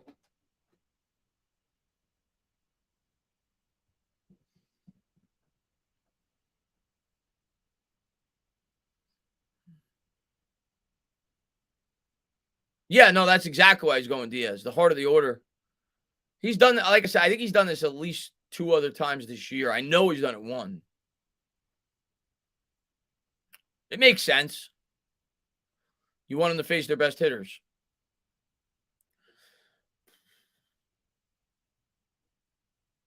Here's the 1-0 to Lindor, and that is drilled on the ground, but it's right at him. Hit it right on the screws. That'll do it. We'll go to the top of the 8th. Mets lead 6-4. Nail biter. Diaz coming in. You know what that means. I need trumpets in the chat. We're about to sound the trumpets. You ready?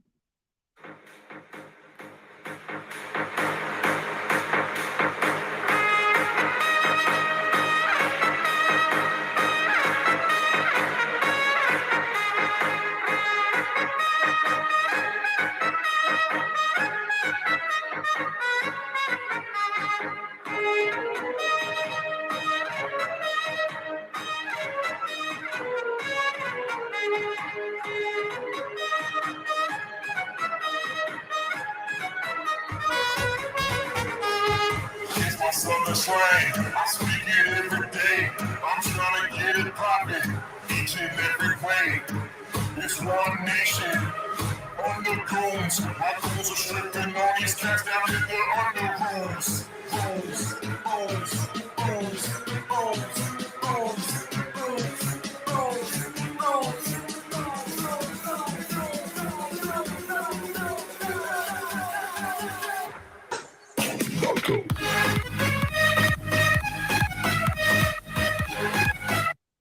There you go. Edwin Diaz coming in for the New York Mets. Let's go. Sound the trumpets. 2-run lead, 2 innings. Close it out, Joseph Diego says. Let's go, man. Diaz 8, Lugo 9. We'll see. Oh, man. I get so jacked up whenever I see Diaz pitch. He has been as good as I've ever seen him at pitch this year. Like, he's been that good as far as a closer. Are the Knicks going to get Mitchell? I hope. I'm not nearly as confident as I was about 2 or 3 weeks ago. Diaz coming in here for the Mets.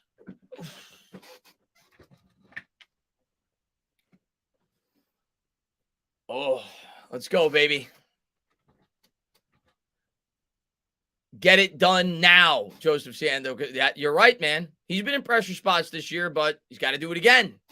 He showed up in the Yankee series. They're showing Mr. and Mrs. Met playing the trumpets.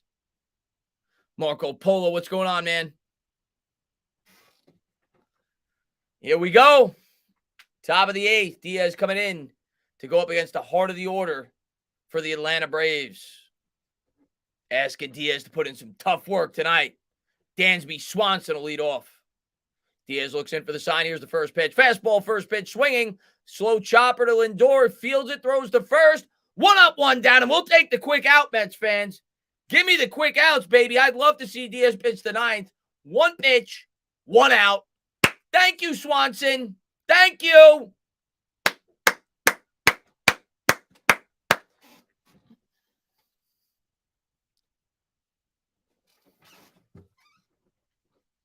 They're going to check this. He's out.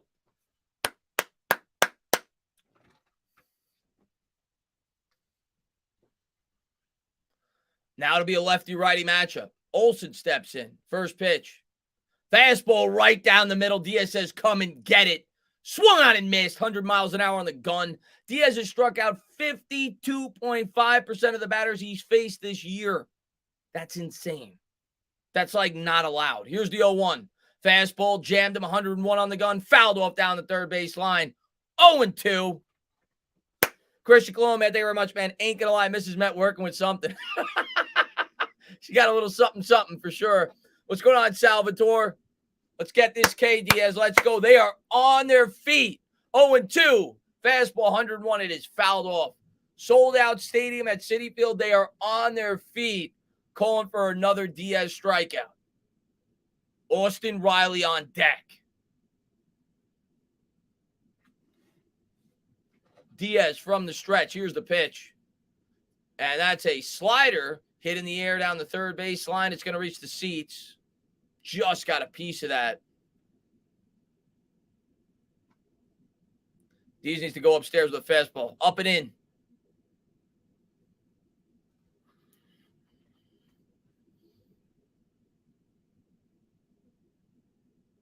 Diaz looks in for the sign. Comes to the belt. Here's the 0-2. Ooh. What movement on that pitch, but he wasn't able to get Olsen to chase out of the zone. It'll be 1-2. The movement on his pitches are insane. Here's the 1-2 pitch to Olsen. Come on, Diaz. Strike him out. Diaz to the set. Here's the 1-2. Good job by Olsen to lay off at the slider in the dirt. 2-2. That'll even the count.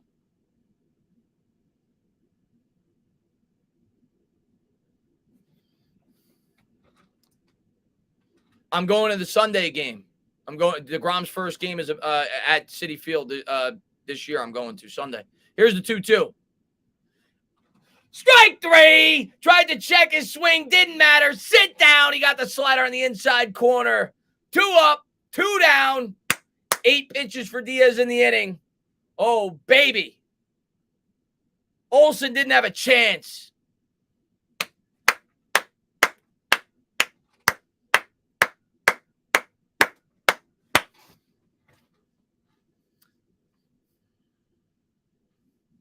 That'll bring up Riley. First pitch swinging at the fastball, 100 miles an hour, hit up in the air. It's towards the Mets dugout, and it'll just reach the seats. 0-1.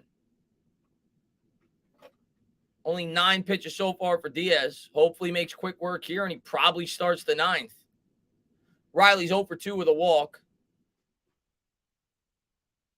Oh, that's awesome, man. You should, yeah, man. When they go to Miami, you got to go. Tickets are probably really cheap, too, in Miami. Here's the 0-1 from Diaz.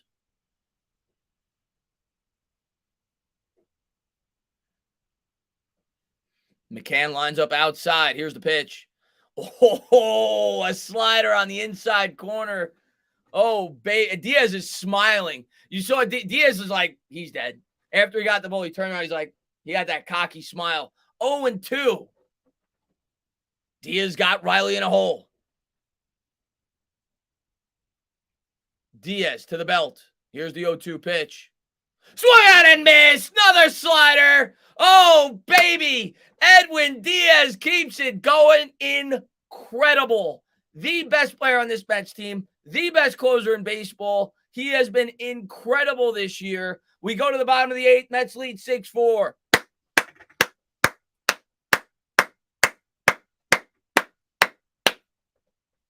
The trumpets.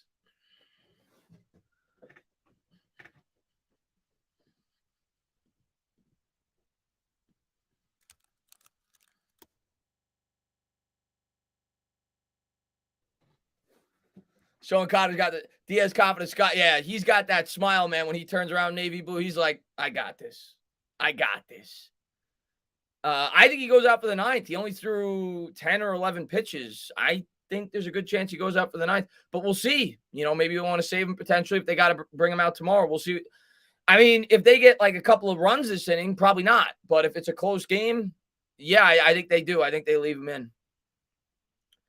Dang, come on, Braves. I must admit, Diaz is good. Diaz is the best closer in baseball. It's really not close the way he's pitched. I say let Diaz close. I think this is too big of a game where I don't get cute. He's only thrown 10 or 11 pitches. It's too big of a game. You can't worry about tomorrow's game. We need these games. This is the biggest game of the year, and tomorrow will be the next biggest game of the year. But this series as a whole is the biggest series of the year. You got to cement the win.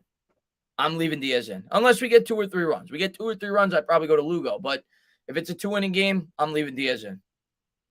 Let's go, Mets. What's going on? Thank you for popping in. Incredible, unbelievable. What's going on there? MH, my man. Let's go. Good to see you, man. I hope you had a good summer. Cohen said no way they should leave him in for the 9th. Only 10 or 11 pitches? Yeah, I see these pit bulls. We're the New York Mets, baby. What's up, Drakes, man? Thanks for popping in, buddy. Cougar says if we get 2 runs here, I think we got this in we need 3 more outs, man. Chris, who goes to the pen in a playoff series? Probably Carrasco, if I had to guess. I'm assuming you mean of the starters. Probably Carrasco. I would guess. Probably.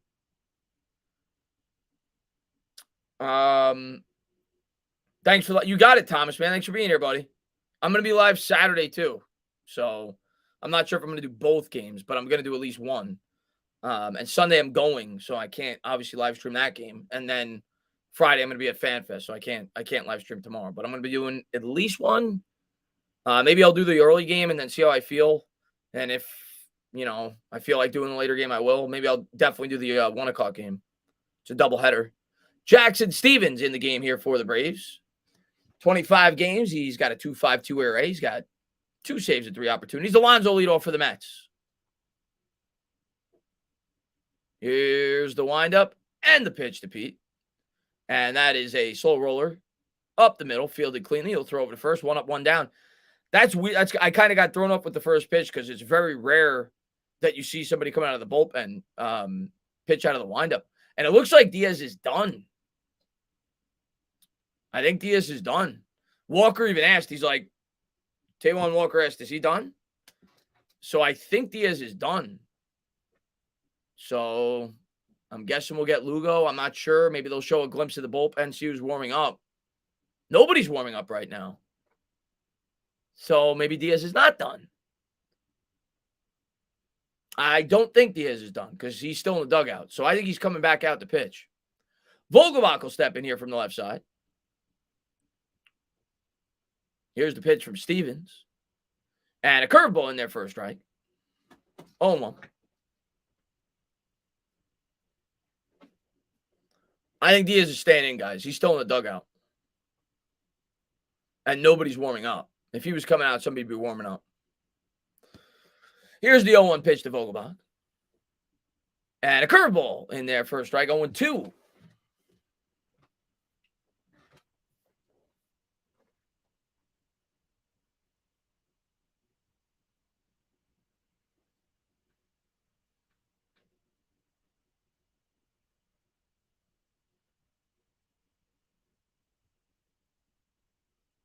And another curveball that misses outside. Good job there by Vogelbach to lay off 1-2.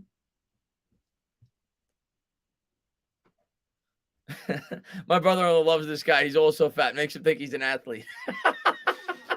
Hey, man, you gotta appreciate a guy this large, man, doing his thing. It's kind of like Cologne. Here's the 1-2.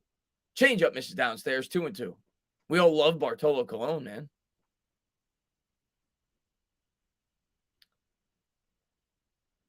I keep him in too, man. It's too big of a game to get cute. I keep Diaz in.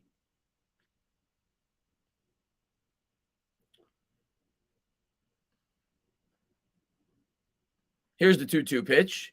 And there's a curveball, fouled off. Good job there by Vogelbach to waste it off. And it's good practice for Diaz, too. I mean, in the playoffs, because this isn't a playoff game, but it's probably the closest thing or near the closest thing for a regular season game. You're going to be asked to get 6-out saves in the playoffs. You definitely could be. So he only threw 10 or 11 pitches.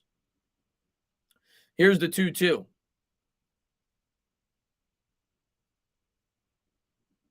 And that is drilled up the middle. Vogelbach's got another hit. Looked like he hung that one a little bit over the middle, and Vogelbach makes him pay. All right, let's get an insurance run, baby. More importantly, I just want to see Vogelbach run the bases. Who in the chat wants to see Buck send Vogelbach on the first pitch? I mean, it'd be a horrible decision, but I'd love to see it. You get to see that big walrus going down the second base. Send him on the first pitch. But a good piece hitting there by Vogelbach.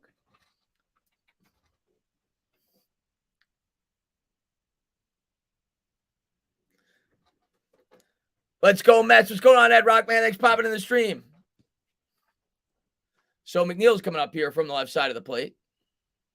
Stevens looks in for the sign. And here's the first pitch. Fastball first pitch swinging. Fouled off down the third base line. He's a big dude, is right, mini guy. Alex says send him.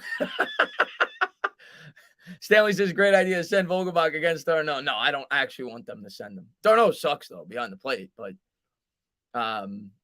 not Vogelbach. It would be funny, though. That would be great. They're not even holding Vogelbach on. They're like, we know you're not running. Here's the 0-1. McNeil swung on it, fouled off. Took a good, healthy cut there. 0-2. Alien says, we have a 10-run lead, Buck could try it. Yeah. Send them if there's a slip and slide involved.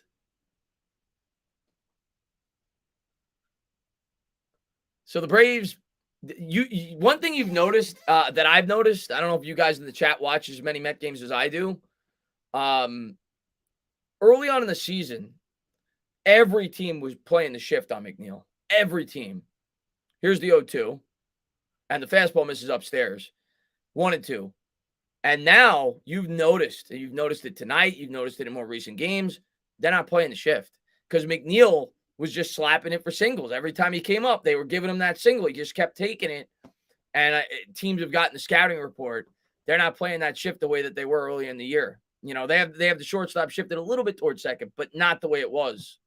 Here's the 1-2 to McNeil. And the changeup misses outside. 2-2.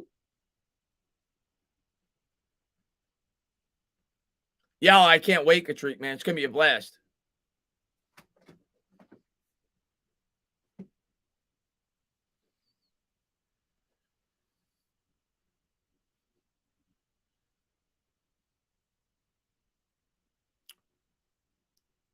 Here's the 2-2 to Jeff. And he drills it up the middle, and that's going to drop down for a single. So the Mets are going to have runners on first and second. And if you're Buck here, I think and they're going to do it. He took the words right out of my mouth. I was going to say, you pinch run, you got to consider pinch running here for Vogelbach because he ain't scoring on a single. And they are going to bring in Kana for Vogelbach. Good decision by Buck. Love Buck. We're thinking in sync. He's always with me.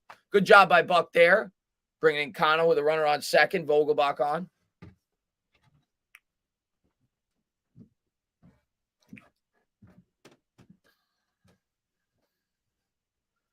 The crowd giving Vogelbach a stand. He's already a fan favorite. The fans love this guy. How could you not? What's up there, Texas Liberty? He ain't scoring on a triple. He ain't scoring on a home run. He'll fall over before he gets there. So here we go. Stevens from the stretch. And it's the man of the hour, Naquin. Could he go for 3? He's already at 2 home runs tonight. First pitch fastball, take it for a strike. 96 on the gun. Naquin's 2 for 3, 2 solo homers, batting .255 in the year. He's got 9 home runs on the year. 2 of them are in this game. The Met acquired him at the trade deadline.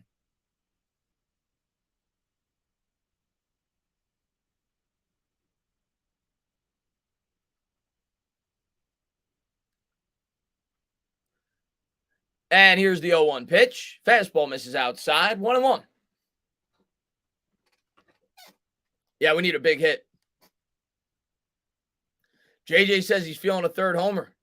I'll take a single, man. I mean, I've died for a home run, but I'll take a single.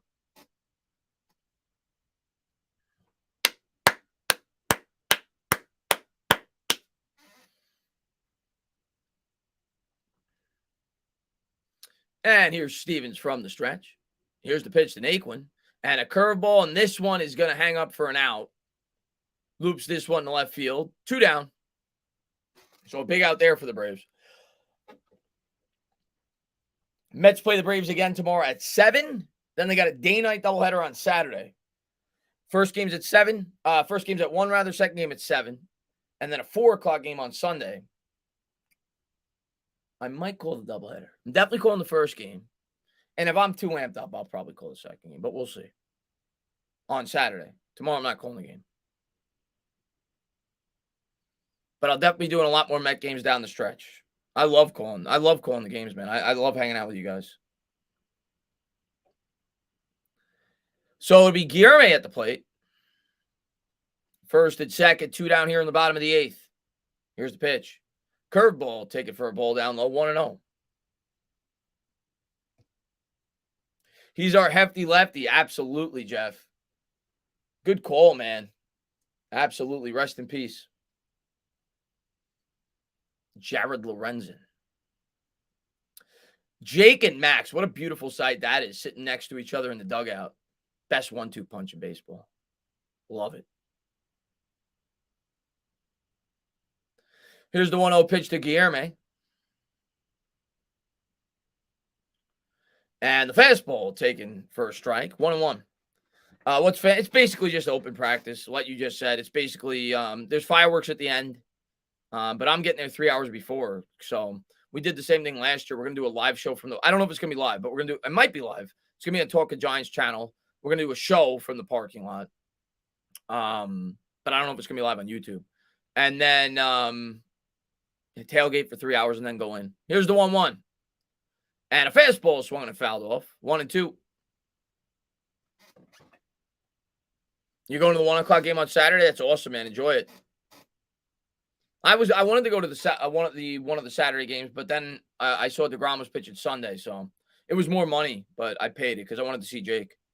MY Giants 26, man. Thank you very much. What's the seating like at FanFest? First come, first serve. You sit wherever you want. There's not like assigned seating.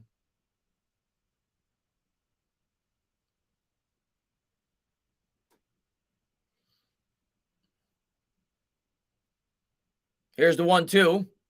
And Guillerme slaps that the other way. Foul. That'll reach the seats. No, I ain't running laps this year. No way. No way. Joe Judge ain't there, so I don't have to run laps. Who was the last Met that had 3 home runs in a game? I mean, I know Duda did it in 2015. So did Kirk Neuenhuis. They both did it that year in the same year. I don't know if that was the last time it happened. I don't know. Did Pete do it? I don't know. But I know both those guys did it in 2015. Here's the 1-2. Curveball hit back up the middle. It's off the pitcher's glove. Ricochets over to second, throws to first. That'll do it. We'll go to the top of the 9th. Oh, that's right. Lindor did it last year against the Yankees. Or I think he did it against the Yankees. He did it 3 home runs in a game, Lindor. Yeah. Good call. All right, so we go to the top of the 9th.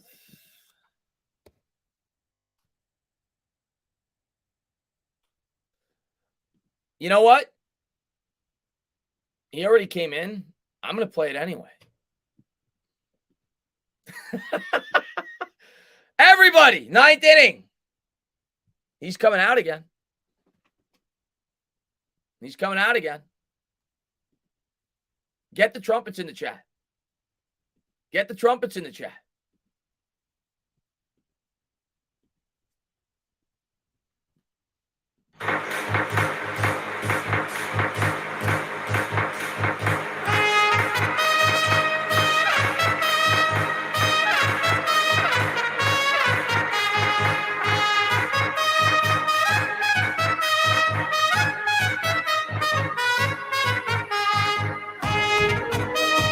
Edwin Diaz.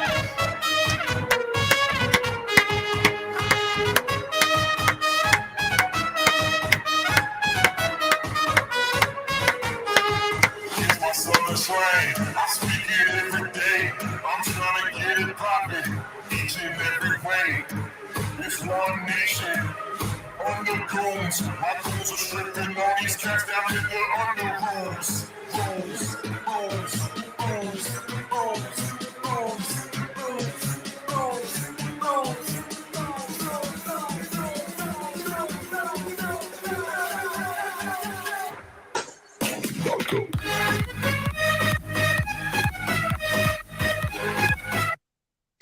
Edwin Diaz.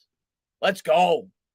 Coming out for the 9th, looking for a 6-out save for the New York Mets.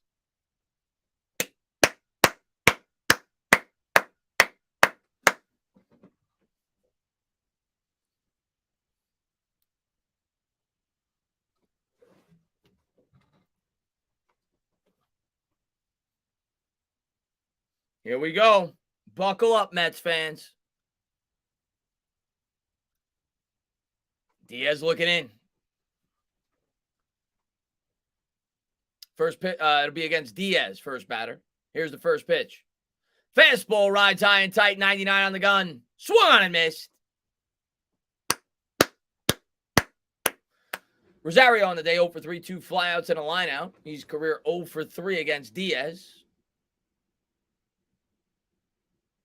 Here's the 0-1. Fastball swung on and missed. 100 miles an hour, rode a little bit more inside. Got him to chase. Let's go, baby. I want a K, Diaz. You already gave me 2. Give me a third. Let's go. Here's the 0-2 and a looping base hit. Chased a 100-mile-an-hour fastball out of the zone and was able to get it to drop in for a single. So the Braves got something cooking. 1 on, nobody out here in the top of the 9th. Okay. Wow, that was way out of the zone. I don't know how the hell he hit that. So 100 miles an hour, it was like letter high, and it was like 6 inches off the plate. Good hit. Jensen warming up for the Braves, the closer. Darno up, former Met. Here's the pitch. And the slider misses upstairs, 1-0.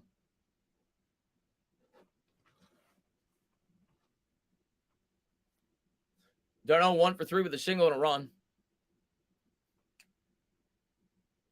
Here's the 1-0 from Diaz. And 2-0.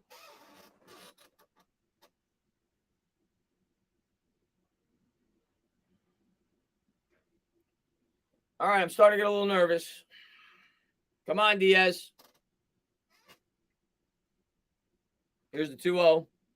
Fastball swung on, hit in the air. That'll reach the seats, 2-1.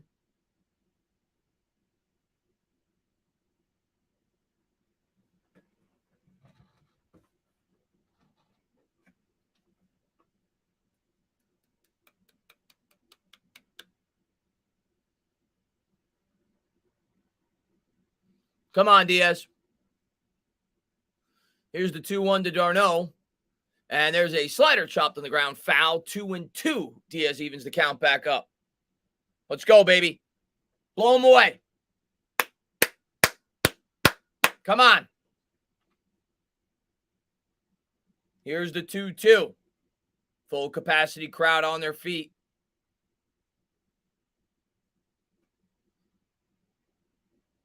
And that is lined to right field. Coming in, Marte. He's there. 1 out. Throws back to first. They nearly got Rosario leaning too far, but the Mets do get 1 out. Darno made good contact, but was able to hang up just long enough.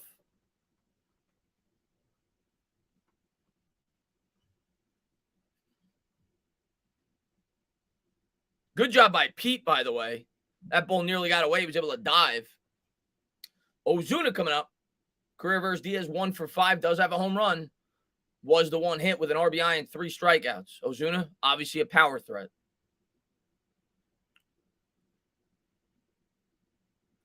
Diaz from the stretch.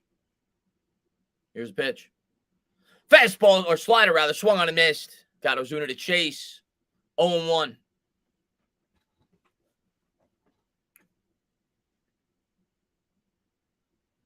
One out, 1 on. Tying run at the plate. It'll be an 0-1 pitch by Diaz. McCann lines up outside. Another slider. Swung on and missed. 0-2. Now you got to come with the heater upstairs. You went downstairs for your first 2 pitches, off-speed sliders. Come with the heater up and in. We'll see what Diaz does. Maybe he throws another slider and tries to get him to chase out of the zone. Here's the pitch, 0-2. And it is a slider in the dirt. It gets away. Doesn't mean much. The runner will advance to second. That run doesn't mean nothing. It's the run at the plate that matters, so not going to bother me. It takes away the double play. But it's very rare. Diaz isn't the type of pitcher that's going to get many double plays.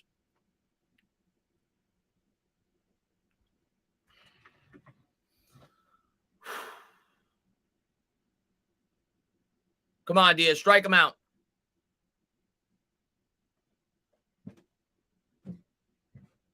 Here's the 1-2 to Ozuna. And, another slider. That one hung a bit. Ozuna fouled it off his own cleat. Looks like he's hobbling a little bit. He'll walk it off.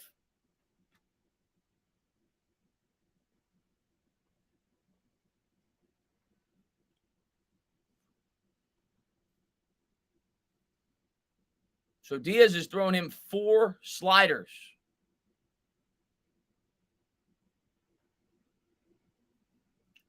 And Ozuna's still walking this off.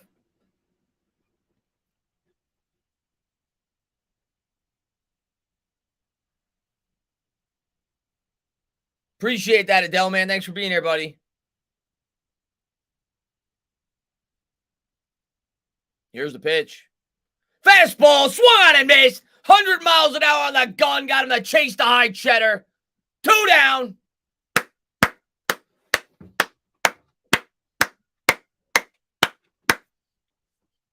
Take a seat. See ya.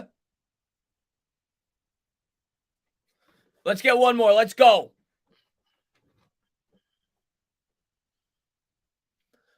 Two out, runner on second. Mets lead 6-4. Diaz looking for the 6-out save. Here's the first pitch. Fastball just misses inside, 1-0. Clocked in at 99. Arcia at the plate. 1 for 3 with a single and a run. 248, 7 homers, 25 RBIs on the year.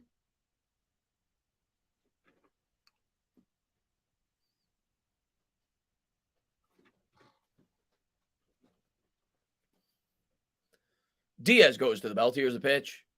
And a good job there by Arcia to lay off. The slider misses downstairs. 2-0. Harris on deck. Harris had the big hit last time up. He's dangerous. Yeah, you can't walk him because then the go-ahead run comes to the plate. Don't want to walk him. Here's the 2-0. And the fastball, it just misses on the inside part of the plate. Fabian with the game over superstar. It ain't over yet, man. Ain't over yet. We need one more out, buddy. Lugo is warming up for the Mets because Diaz is at 27 pitches. Would they bring Lugo in with first and second? I don't know. Here's the 3-0. Fastball. Check the swing. Slow roll up along the first baseline. Diaz is going to grab it, and he's going to step on the bag. Let's go. I don't know how in the world they're giving him the green light 3-0. You got to take a strike there, but I'll take it. Thank you. Stand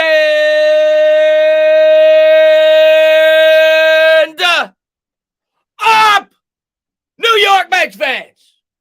Big win.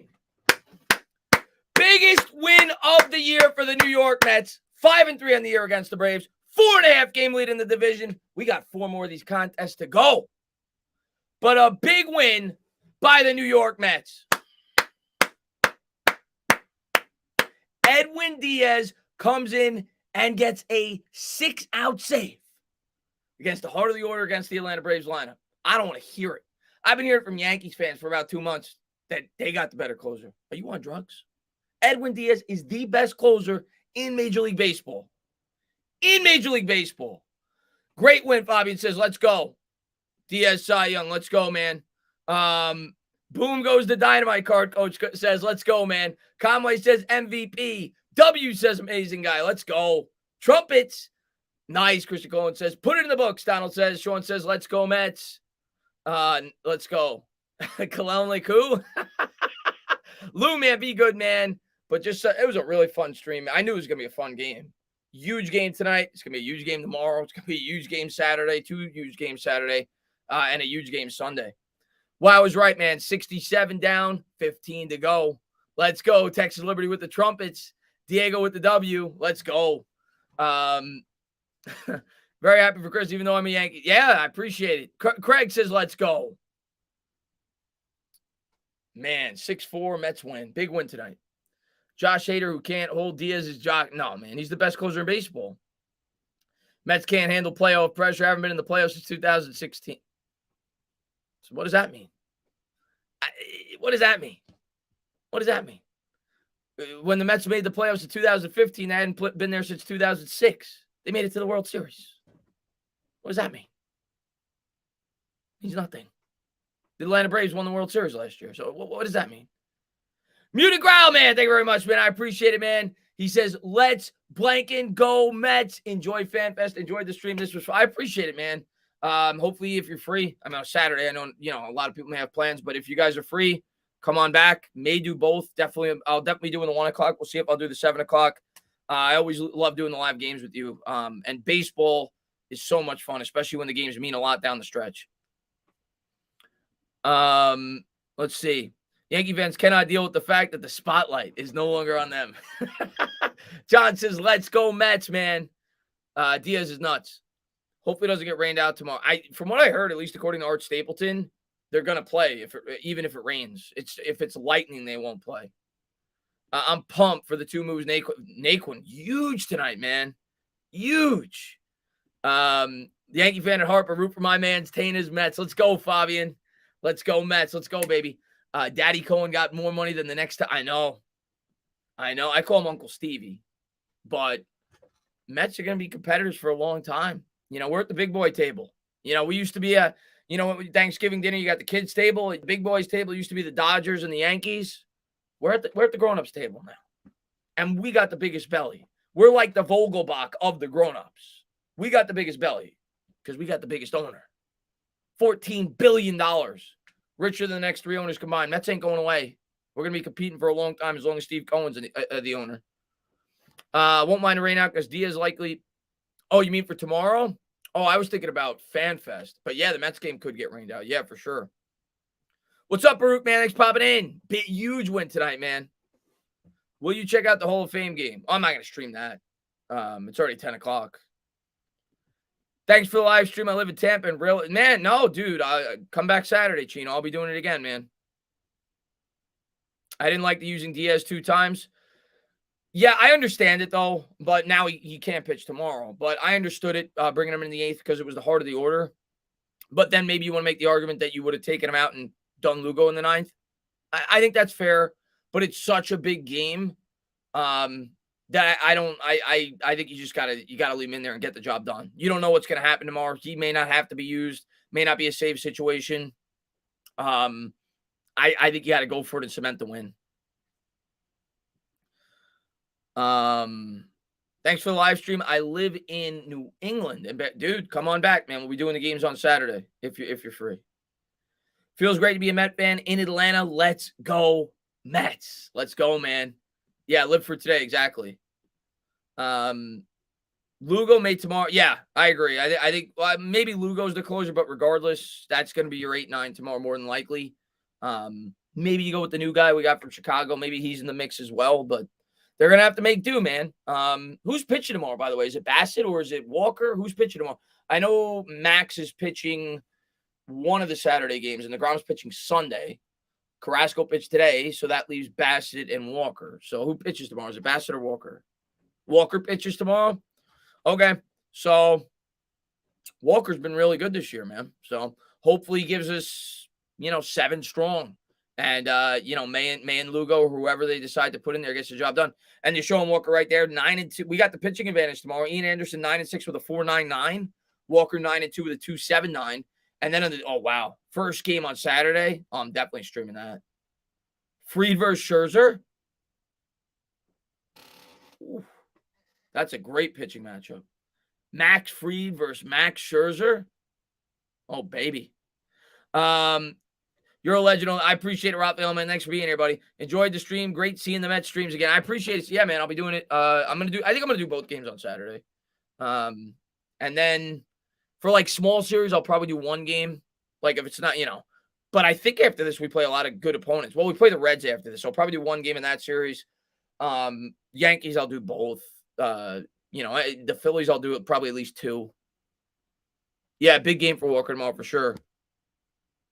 Yeah, Fried versus Scherzer round 2, man. That's a great pitching matchup, man. Wow, really? 500? Wow. Yeah, he's one of our top prospects. John, man, I appreciate it, man. Yeah, I appreciate it. Anybody that's new, hit the thumbs up, subscribe, ring the bell. We're going to be doing a ton of these down the stretch. I always love doing these baseball streams. I've been doing them for like 3 or 4 years. I don't, do them as regularly as like my football streams, but always love doing these. Always have fun. You going to stream? Yes, I am, Duck. I'm going to be streaming. I'm going to alternate channels like I always do with Bad Dog. So I'm not sure whose channel it's going to be on first. But, yes, going to do all 3. Unless I have something that could, a scheduling conflict. Because they're not on Sunday, so I don't know for sure. But I don't think I do. Like last year, I missed one game because I had my fantasy football draft, which I've been in the league for like 15 years. It's a live draft, so I missed like the 3rd preseason game. But as long as I don't have anything like that, I'm streaming all of them. Brett Beatty. Brett Beatty's awesome, man. I think he's our second best prospect. And the Mets win. Let's go. Chris, were you disappointed about the moves we didn't make at the trading deadline? I didn't.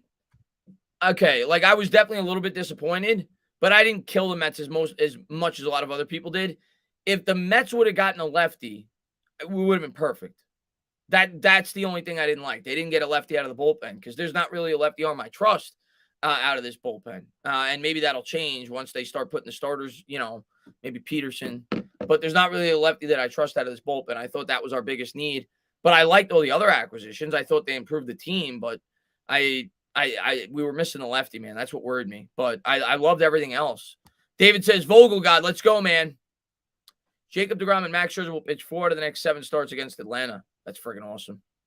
This team is the best of the best. Let's go, Mets. Salute that Detainer. What's going on, Kyrie, man? Thanks for popping in. I hate Atlanta so much, the city and all that. Listen, man, the best time since I've been alive, at least, the Mets-Braves rivalry in the 90s was insane. The late 90s, 98, 99, 2000, 2001, Chipper Jones, John Rocker, that was up there with any rivalry in baseball for that 3 or 4 year period, and I'm glad it's back. I appreciate it, Dave, man. Thanks for being here, buddy. Definitely, yeah, we needed a lefty, Ray. We really did. But hopefully we push through. I mean, the way I look at it, Ray, is every team is going to have some kind of weakness. It's very hard to have the perfect team. So we're going to have to overcome that. What I will say, Ray, is I think we have a much more complete team than we did in 2015. 2015, our defense was horrible. We had horrible defense. We had a horrible defensive catcher. They were able to steal on us at will. We just struck everybody out with our pitching. So you're always going to have holes, man. You're always going to have holes, and hopefully we can overcome it. Chris, thoughts on Neil so far? I'm not worried about it, Taco. I'm not worried about it. He's a rookie. Even if he struggles all of this year, I'm not going to be worried about it. But I don't think he will. But if he does, I won't be worried about it. It may take him some time. I still think he's going to be great. The problem is that Ottavino and yeah, well, I mean, listen, Walker's going to have to go at least, into the 7th tomorrow. He's going to have a good start. And the bats are going to have to come to life, man. Yeah, this is the most complete. Right, I really believe this. I think this is the best Met team since I've been watching the Mets. I started watching in like the late 90s, like 97, pretty regularly. I think it's the best all-around team since I've been watching the Mets. I think they're even better than the Piazza team, to be honest with you. The starting pitching is definitely better with a healthy Jacob deGrom. The bullpen, I'll say the 2000 bullpen was really good, but when you factor in Diaz against Benitez, I think it kind of evens it out. But we did have a lot of good middle relievers on that team. Turk Wendell was great. John Franco was still good. Dennis Cook was pretty good. But I think the bullpen's probably a wash. Starting pitching, the edge goes to this team. The defense is probably a wash. The 99 Mets were incredible. 2000, the infield defense wasn't quite as good, but it was still great. They still had Ventura, Alfonso. Ordonez got hurt, so Bordick wasn't Ordonez. But I'll say the defense is about a wash. Bullpen a wash. Starting pitching, I'd give the edge to this team. The lineup, I'd say, obviously Piazza was incredible. Alfonso was great. But outside of that, on the 2000 team, go back and look, man. Our lineup wasn't that great. Ventura had a down year. Zeal had a down year. We didn't have any other great hitters in that lineup outside of Alfonso and Piazza. So I'll say it's a wash. I'll say because of the starting pitching on this team, I think this is a better team than that 2000 team. Good game. We got you next time. Hopefully not mini guy, man, but I appreciate you for being here, man. Had so much fun, man. The 2006 team was incredible. The lineup was incredible, but the starting pitching wasn't there. Pedro got hurt. Our starting pitching wasn't there. We were starting John Maine in the playoffs. We were starting John Maine. We were starting Oliver Perez. So that's why I say I think this team is better, especially for a playoff setting. Starting pitching is so important. But yeah, the 06 lineup was better. Yeah, we need a lefty for sure, Silver. Yeah, this lineup is really deep, Baruch, for sure. There's times where they go through, rough patches, but it's really good. But guys, I am going to close it out. I will be live Saturday. We're going to do at least, and I appreciate it, Victor. He says, great win tonight. Off topic thoughts on the, I didn't like it. Maybe I'm in the minority on this. My friend liked it. And I liked Umbrella Academy season 1 and 2. I was a pretty big fan of it. Did not like season 3. I finished it. But like halfway through the season, I almost felt like not finishing it. Like I was not a fan. I was kind of let down. I was really looking forward to it. Maybe I went in with too high of expectations. Didn't love it. Didn't love season 3. But guys, I am going to close it out. Had so much fun. And yeah, we'll be live soon. Be good, everybody.